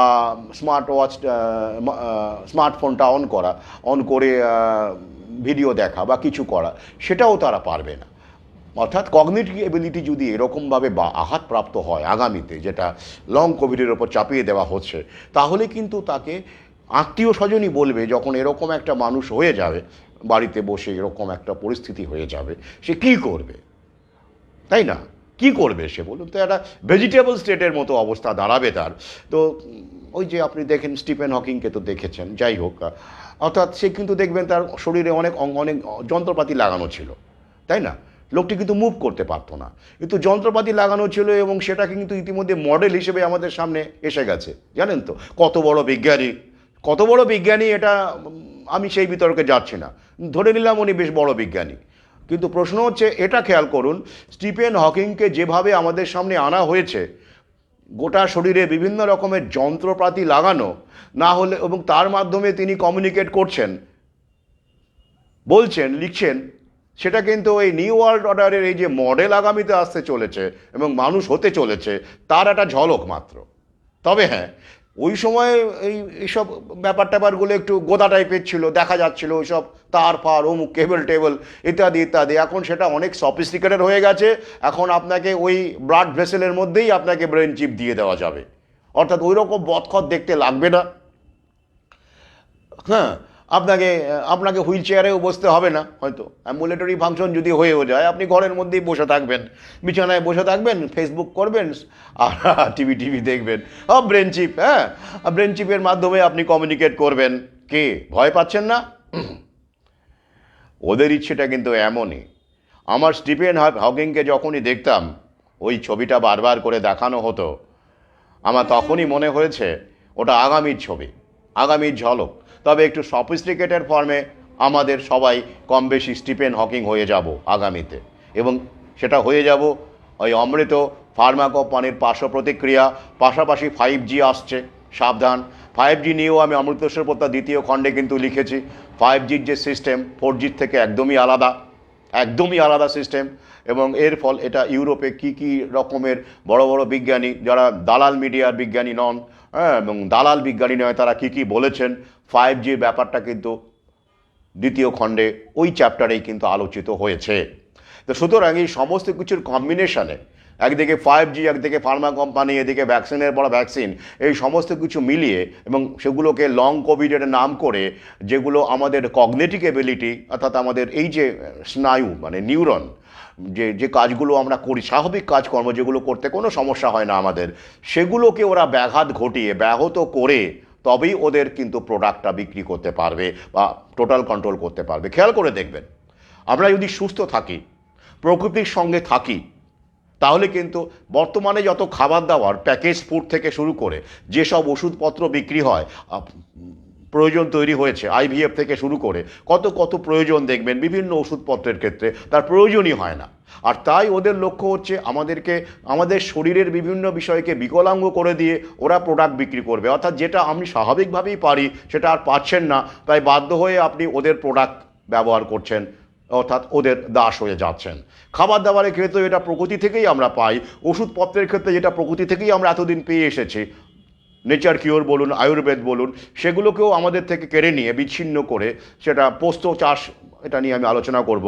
একই সঙ্গে আমাদের দেশে পোস্ত চাষ এবং গাঁজা চাষ নিষিদ্ধ হয়েছিল 1985 খ্রিস্টাব্দে। ওই রকম সময়ে কেন হয়েছিল, কী উদ্দেশ্যে হয়েছিল? কারণ পোস্তটাও কিন্তু পেইন কিলারের কাজ করে এবং অনেক আমাদের ডাইজেস্টিভ সিস্টেমকে ভালো রাখে, এবং সেই সময় পোস্ত কত সস্তা ছিল। কিন্তু সেই পোস্তকে নিষিদ্ধ করে দিয়ে কয়েকটি রাজ্যে লাইসেন্স দিয়ে, ওই হিমাচল প্রদেশ, মধ্যপ্রদেশ, উত্তরপ্রদেশ, এরকম কয়েকটি রাজ্যে, 3টি রাজ্যে মানে লাইসেন্সের মাধ্যমে চাষ করে দিয়ে টোটাল কন্ট্রোল চালু করে ওরা এখন পোস্ত দিয়ে কেমোথেরাপির ড্রাগ বানায়, জানেন তো? আগে, হ্যাঁ, যেমন গাঁজা দিয়ে কেমোথেরাপির ড্রাগ বানানো হয়, তেমন অর্থাৎ ক্যান্সার ট্রিটমেন্টে, তেমন করে পোস্ত দিয়েও করা হয়। এবং পোস্ত কিন্তু যে মানুষটা খায় সপ্তাহে 1 দিন বা 2 দিন আগে খেত, তার অনেক রোগ, শারীরিক অসুস্থতা থেকে শুরু করে উদ্বেগ, অ্যাংজাইটি, ডাইজেস্টিভ সিস্টেম, পোস্ত একটা মানে পোস্তের যে স্বাস্থ্যের উপরে যার ইতিবাচক প্রভাব বলে শেষ করা যাবে না। ওরা কিন্তু ওটাকেই প্ল্যানফুলি নিষিদ্ধ করেছে,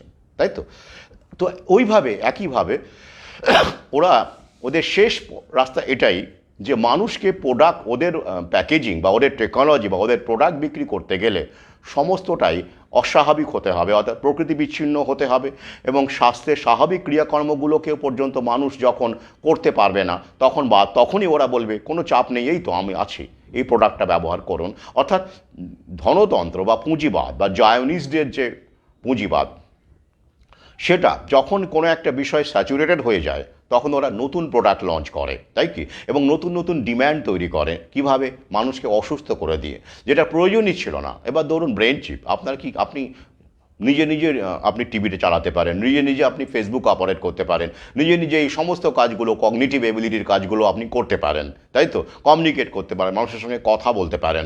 তো আপনার কি, আপনি কেন ব্রেন চিপটা নিতে যাবেন? যাবেন কি? যাবেন না। কিন্তু যখন আপনি এগুলো পারবেন না, দেখা গেল আপনার বাড়িতে কোনো বন্ধু এসেছে কথা বলতে, আলাপ করতে, কিন্তু আপনার কথা বলার শক্তিটা পর্যন্ত নেই, শেষ হয়ে গেছে, আপনার নিউরোলজিক্যাল ফাংশনগুলো শেষ হয়ে গেছে, তখন আপনি কি করবেন? তখন আপনি ব্রেন চিপ, আপনার পরিবারের লোকই বলবে ব্রেন চিপটা লাগিয়ে নাও। তখন আপনার সামনে একটা স্ক্রিন থাকবে, হ্যাঁ, সেইখানে আপনি ওই যে স্টিফেন হকিং কি বলতেন, না, স্ক্রিনে ভেসে উঠতো তো, কমিউনিকেট করতেন। এইবার আপনি মনে মনে ওই যে নিউরালিঙ্কের মাধ্যমে আপনি কমিউনিকেট করবেন, এবং সেইগুলো আপনার ওইখানে এআই তো আছেই, আপনার এআই অ্যাসিস্ট করবে আপনাকে। এই সমস্ত কিছু মিলিয়ে ওই স্ক্রিনে আপনার বক্তব্যটা ভেসে উঠবে, এবং সেই ব্যক্তি, তিনি যদি আবার সুস্থ স্বাভাবিক থাকেন, সেটা পড়ে নিয়ে আপনার সঙ্গে আবার প্রশ্ন করবে, এবং আপনি আবার ওই নিউরালিঙ্কের মাধ্যমে, ব্রেন চিপের মাধ্যমে যা বলবেন উত্তর ভেসে উঠবে। এইভাবে কমিউনিকেশন চলতে পারে, বড় বিরক্তিকর কমিউনিকেশন। তবে সেটাও হবে না, দেখা গেল কি হলো, ওই ব্যক্তি যার সঙ্গে আপনার কমিউনিকেশন হচ্ছে তিনিও ওই টাইপেরই, অর্থাৎ তার সামনেও একটা স্ক্রিন আছে, তাই তো। আর সবচেয়ে বড় কথা, তখন তো বাড়িতে গিয়ে গিয়ে লোকের সঙ্গে, এখন যেমন বাড়ি বাড়ি এখনও যাওয়ার একটা প্রচলন আছে শিক্ষিত ভদ্রলোক সমাজে, সেটা তো আবার প্রায় নেই। কারণ ওই যে পড়াশোনার মামুনি পড়ছে, এই সময় আবার কে এসে হাজির হলো, খোকন বাপান পড়তে সবে স্টাডি করতে বসলো, এখন আবার কে এলো। অর্থাৎ লোকজনের বাড়ি গেলে আমরা এখন লোক বিরক্তি হই, মানে ভদ্রলোক হয়ে গেছি না, দূর কে আবার এলো রে বাবা। তো গ্রামে গঞ্জে সেটা এখনও আছে। তো সুতরাং বুঝতেই পারছেন, এই ব্রেন চিপ বলুন, এগুলো গ্রামে গঞ্জের চাইতে শহরে ভদ্রলোকদের মধ্যে আগে বেশি করে প্রচলিত হবে। আর তাই আপনি বাড়িতে গিয়ে অন্যের বাড়িতে হেঁটে চলে যাচ্ছেন, গিয়ে গল্প করছেন, সে সম্ভাবনাও কম, নেই বললেই চলে এই শ্রেণীর মধ্যে। তাহলে কি হবে, ওই যে আপনি নিউরাল লিঙ্কের ব্রেন চিপ নিয়েছেন, আপনি ওইটার মাধ্যমেই ফেসবুক করছেন, ওটা দিয়েই সব কিছু করছেন, ভিডিও দেখছেন, কমিউনিকেট করছেন, এআই তো আপনার পাশে আছেই। তাহলে কি বলেন, বাজারটা কি হবে না? হবে, সম্ভাবনা আছে, সেই সম্ভাবনা ওরা জানে। আর তাই কতিপয়ের বিলাস হিসেবে ব্রেন চিপ নয়, মাস স্কেলেই ওরা ভেবেছে। আর মাস স্কেলে আগামীতে কি হতে চলেছে, সবাই তো আর টপাটপ করে ব্রেন স্ট্রোক আর হার্ট অ্যাটাকে পড়ে মারা যাবে না, যাবে না। যাচ্ছে কি? যাবে না, ওরা সেটা জানে। আর তাই ওরা জানে কিসের বাজার আগামীতে হতে চলেছে, কতটা হতে চলেছে, সেই তার উপর নির্ভর করেই ওরা কিন্তু প্রোডাক্ট বাজারে লঞ্চ করে। তাই এই জায়নিস শক্তি, এই জায়নিস পুঁজিবাদী শক্তি, এরা কিন্তু বিনা কারণে কোনো কিছুতে ইনভেস্ট করে না। বিশেষ করে এই রকমের পুঁজিপতি, এলন মাস্ক টাইপের, বিল গেটস টাইপের, তারা কিন্তু ছোটোখাটো ব্যবসায়ী, তারা বিনিয়োগ করে লস খায় আমরা জানি। অনেক দোকানদার বিনিয়োগ করে লস খায়, আত্মহত্যা করে। কিন্তু কোনোদিন শুনেছেন এই ধরনের এই লেভেলের যারা দেশ নিয়ন্ত্রণ করে, সরকার নিয়ন্ত্রণ করে, তারা কোনো কিছুকে বিনিয়োগ করে লস খেয়েছেন এবং আত্মহত্যা করেছেন? কোনো ট্রিলিয়নিয়ার, বিলিয়নিয়ার? অসম্ভব। কারণ তারা তাদের মতো করে যে প্রোডাক্টটা আনছেন, সরকারকে বাধ্য করেন, রাজনৈতিক দলকে বাধ্য করেন, লোভ দেখিয়ে, অ্যাকাউন্টে টাকা ঢুকিয়ে, ফান্ডিং করে, ইলেকশনকে ফান্ডিং করে, তারা তাদের মতো করে তারা স্টেট পলিসিকে মোল্ড করে নেন, তাদের মতো করে স্টেট পলিসি, ইন্টারন্যাশনাল পলিসিকে রূপায়িত করেন। আর তাই তাদের লস হওয়ার সম্ভাবনা নেই, একদমই নেই। তারা সবসময় প্রফিটে থাকেন। হ্যাঁ, র্যাঙ্কিং একটু কমে, 1 থেকে 2 হয়ে যান, 3 হয়ে যায়। যেমন বিল গেটস একসময় 1 ছিলেন, তারপরে একটুখানি কমেছেন, আবার কোনোদিন পরে 1 হবেন। বেজোস যেমন 1 নম্বরে ছিলেন, এখন একটু কমেছেন। এরকমভাবে হবে, কিন্তু কেউ ফতুর হবে না, কেউ আত্মহত্যা করবে না। তাই কোনো একজন 87 বছরের রসচাইল্ড নাকি সেদিন দেখলাম, আমার সহযোদ্ধারা খুব আনন্দিত। তো ওগুলো কী হবে, বয়স হলে মানুষ মরবে, ওরা জানে না ওদের এজেন্ডাকে চালিয়ে নেওয়ার জন্য উত্তরসূরি রেডি আছে। মায়ার রসচাইল্ড, যিনি আধুনিক ব্যাংকের প্রতিষ্ঠাতা, তারপরে নাথান রসচাইল্ড, এরা তো সব মারা গেছে। তো তাই বলে কি সিস্টেম বন্ধ হয়েছে? জায়নিস্ট যে ডমিনেশন, টোটাল কন্ট্রোলের যে ব্যাপার, সেটা কি বন্ধ হয়েছে? বন্ধ হয়নি, আরও শক্তিশালী হয়েছে। হ্যাঁ, ওরা মোটিভেটেড, আমরা মোটিভেটেড নই, আমরা আমাদের মতো করে কিছুদিন লড়াই টড়াই করি। হ্যাঁ, কেউ কেউ ভাবলেন স্যারের পাশে একটু, আমি আমার উদাহরণ দিয়েই বলি, খুব আছি স্যার, পাশে আছি, দারুণ আছি, এরকমভাবে অনেকেই পাশে আছি বলেন, তার পরবর্তীকালে দেখা যাচ্ছে কেউ এখন ঘাসে আছেন। আমি বুঝতে পারি না, আমি আমি এখনও অনেকের কাছে যখন শুনি বা বুঝতে পারি বা ফিল করি, বিভিন্ন কমেন্টে বা বিভিন্ন জায়গায় আমার কাছে যে স্ক্রিনশটগুলো আছে, যারা এখন আমার তালিকায় নেই কোনো কারণে, তারা বেরিয়ে গেছেন অথবা আমি তাদের বিভিন্ন আচরণের কারণে ব্যবস্থা নিতে বাধ্য হয়েছে। পাবলিক ফোরামে এসে ব্যক্তিগত আক্রমণ করতেন তারা, অথচ তারা সহযোদ্ধা। তো সেরকম অনেকেই এরকম তাদের আমার যারা আমার এখনও ভালোবাসেন, কিছু মানুষ তো আছেনই যারা প্রথম থেকেই ভালোবাসতেন, তারা কিছু স্ক্রিনশট দেন। তো সেইখান থেকে দেখি, বুঝতে পারি যে, এবং অনেকেই বলেনও, হ্যাঁ আমার কানেও আসে, আমি আমাকে নাকি ঈর্ষা ফির্ষা করছেন। আমি ঈর্ষা করার মতো কিছু কাজই তো করিনি। হ্যাঁ, আমাকে ভালোবাসেন কেউ কেউ, তারা মনে করেন যে তাদের পাশে থেকেছি, সেটা আমি মেনে নিতে পারি। হ্যাঁ, আমাকে ভালোবাসতেই পারেন, মানে ভালো কোনো কোনো মানুষের জীবনে আমি এমন কিছু কাজ হয়তো করেছি নিশ্চয়ই যে তারা আমি ভালোবাসার যোগ্য। আমি ঘৃণার যোগ্যও হতে পারি অবশ্যই, কারণ ফার্মা কোম্পানির সঙ্গে যারা যুক্ত আছেন বা এরকম মানুষ যারা আমাকে বা এই পেশাগুলোর সঙ্গে যুক্ত আছেন যার বিরুদ্ধে আমি বলে থাকি, তো তারা আমাকে ঘৃণা করবেন, এটাই তো স্বাভাবিক, কারণ তাতে আমি তাদের স্বার্থে ঘা দিচ্ছি, সেটাও আমি মেনে নিতে পারি। হ্যাঁ, সেটা আমি করে ফেলেছি, উপায় নেই, আমার কাজটাই তো সেরকম, আমি তো প্রশংসা করতে পারবো না, তাই নয় কি? সেই কারণে তারা আমাকে ঘৃণা করতেই পারেন। এখন কোনো ফার্মা কোম্পানির কোনো ধরুন কোনো একটা এজেন্ট বা বড় কোনো ডিস্ট্রিবিউটর, হ্যাঁ, যে বা যিনি মাস্ক বিক্রি করে ভালো ইনকাম করেছেন, বা যিনি ভ্যাকসিনের ডিলার, তো তারা আমাকে ঘৃণা তো করবেনই, অপছন্দ করবেনই, সেটা আমি মেনে নিতে পারি, কোনো সমস্যা নেই, স্বাভাবিক। কিন্তু আমি ঈর্ষা আমাকে কেন করবেন? আমি কি করলাম জীবনে? আমি কিছুই করতে পারিনি। আমি রাতে এখনও ঘুমোতে পারিনি। এই কালকে যখন আমার লাইভটা ব্লক হলো, আমি রাতে শুধু ভাবছিলাম আমি তো আবার বেরিয়ে যাব, অফলাইনে কাজ হবে, উত্তরবঙ্গের দিকে যাব, কিন্তু অনলাইনেও তো এখনও কিছু মানুষ, তাদেরকে নতুন নতুন মানুষ আসছেন এখনও, যারা আগে ছিলেন না, একটু একটু করেও বাড়ছেন, তাদের কাছে পৌঁছানো তাহলে বন্ধ হয়ে যাবে? তাহলে কত আগামীতে যে অমৃতগুলো দেওয়া হবে, তাহলে তারা তো জানতেই পারবেন না। অন্তত যতটা বিষ কম ঢোকানো যায়, আমি সেইটা তো, যদি ফেসবুক লাইভ এরকম করে ব্লক হতে থাকে, তাহলে তাদের কাছে তো পৌঁছানোটা আরও কমে যাবে। আমি এই সব কারণে আমি রাতে ঘুমোতে পারিনি। আমি কিছুই করতে পারছি না, কিছুই করতে পারছি না। আমি গ্রামে গঞ্জে গিয়ে যে ছবিগুলো দেখছি, জানতে পারছি তারা বারবার বলছেন যে আপনি আগে কেন আসেননি, আমার এত কষ্ট হয়েছে। হ্যাঁ, তো সেই ক্ষেত্রে তাদেরকে বলছি কি করব, আমি আগে অনেক গ্রামে গিয়েছি, একসঙ্গে তো এতগুলো গ্রামে আমি যেতে পারি না, আমি তো একটাই মানুষ। কিন্তু খারাপ লাগে না, তারা এতটাই এখন, যদিও তাদেরকে আমি এটাও বলেছি, সেই সময় করোনা অমৃত বা ভ্যাকসিন দেওয়ার আগে যদি আমি আপনাদের এসব বলতাম, তখন কি মানতেন? তখন হয়তো উল্টে খেপে যেতেন, তেরে তেরে রেড়ে করে তেরে আসতেন, কে আবার কোথাকার কে এলো এইসব বলছে। কিন্তু এখন যখন পার্শ্ব প্রতিক্রিয়াগুলো আপনারা ভুক্তভোগী হয়েছেন, তখন আপনারা খুব এখন আমাকে বলছেন যে আগে কেন এলেন না। এমনটাও হতে পারে, যে যাই হোক, খারাপ তো লাগে। আমি এই সব নিয়ে দিনরাত ভেবে চলেছি, অথচ আমি বুঝতে পারি না যে আমাকে কেন ঈর্ষা করা যায়। আমি ঈর্ষা করার মতো কিচ্ছু করিনি, আর আমি ঈশ্বরীয় কোনো জায়গাতে নেই। আমার যা পরিস্থিতি, সেটা আর্থিক বলুন, বিভিন্ন রকম প্রিয়জন থেকে বলুন, বিভিন্নভাবে যেভাবে বেঁচে আছি, প্রতিনিয়ত লড়াই করছি, স্রোতের বিরুদ্ধে লড়াই করছি, খুব আপনজনের সঙ্গেও বিচ্ছেদ ঘটাতে হয়েছে এই লড়াইয়ে।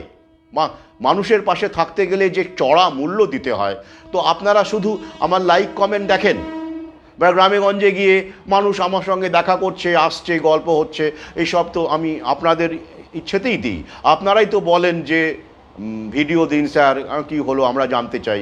তো এটা তো আমি যে খুব নিজের ইচ্ছেতে দিই তা নয়। হ্যাঁ, পাশাপাশি হ্যাঁ, মানুষ জানুক যে আমরা বাড়ছি, আমাদের সংখ্যা বাড়ছে। হ্যাঁ, সেক্ষেত্রে ছবি ভিডিওর একটা ভূমিকা তো অবশ্যই আছে, তাই না? সবাই তো আর অফলাইনে কাজ করতে পারছেন না, তারা অনুপ্রাণিত হচ্ছেন। এই যেমন ইউটিউবে অনেকে মন্তব্য করছেন যে স্যার আপনাকেও আমাদের গ্রামে নিয়ে আসতেই হবে স্যার, এরকম একটা উৎসাহ পাচ্ছেন তারা। এই কারণেই ভিডিওগুলো দিই, এই কারণেই দিতে হয় বলে আমার মনে হয়, দেওয়া উচিত। কিন্তু ঈর্ষা কেন? বিশ্বাস করুন, আমি মন থেকে বলছি, আমাকে ঈর্ষা করা যায় এমন কোনো কাজ আমি করে উঠতে পারিনি। এটা একটা সমুদ্র, একটা বিশাল বড় সমুদ্র। সেখান থেকে হয়তো দু এক ফোঁটা জল বিন্দু তাদেরকে হয়তো আমি ব্যক্তিগত উদ্যোগে বা আপনাদের সাহায্য নিয়ে হয়তো সচেতন করতে পেরেছি কিছুটা হলেও। কিন্তু সে তো নগণ্য। এই জন্য কি আমাকে ঈর্ষা করা যায়? যায় না। একটু ভেবে দেখবেন। আমি সত্যি কথা বলছি। ভালো থাকুন, সঙ্গে থাকুন।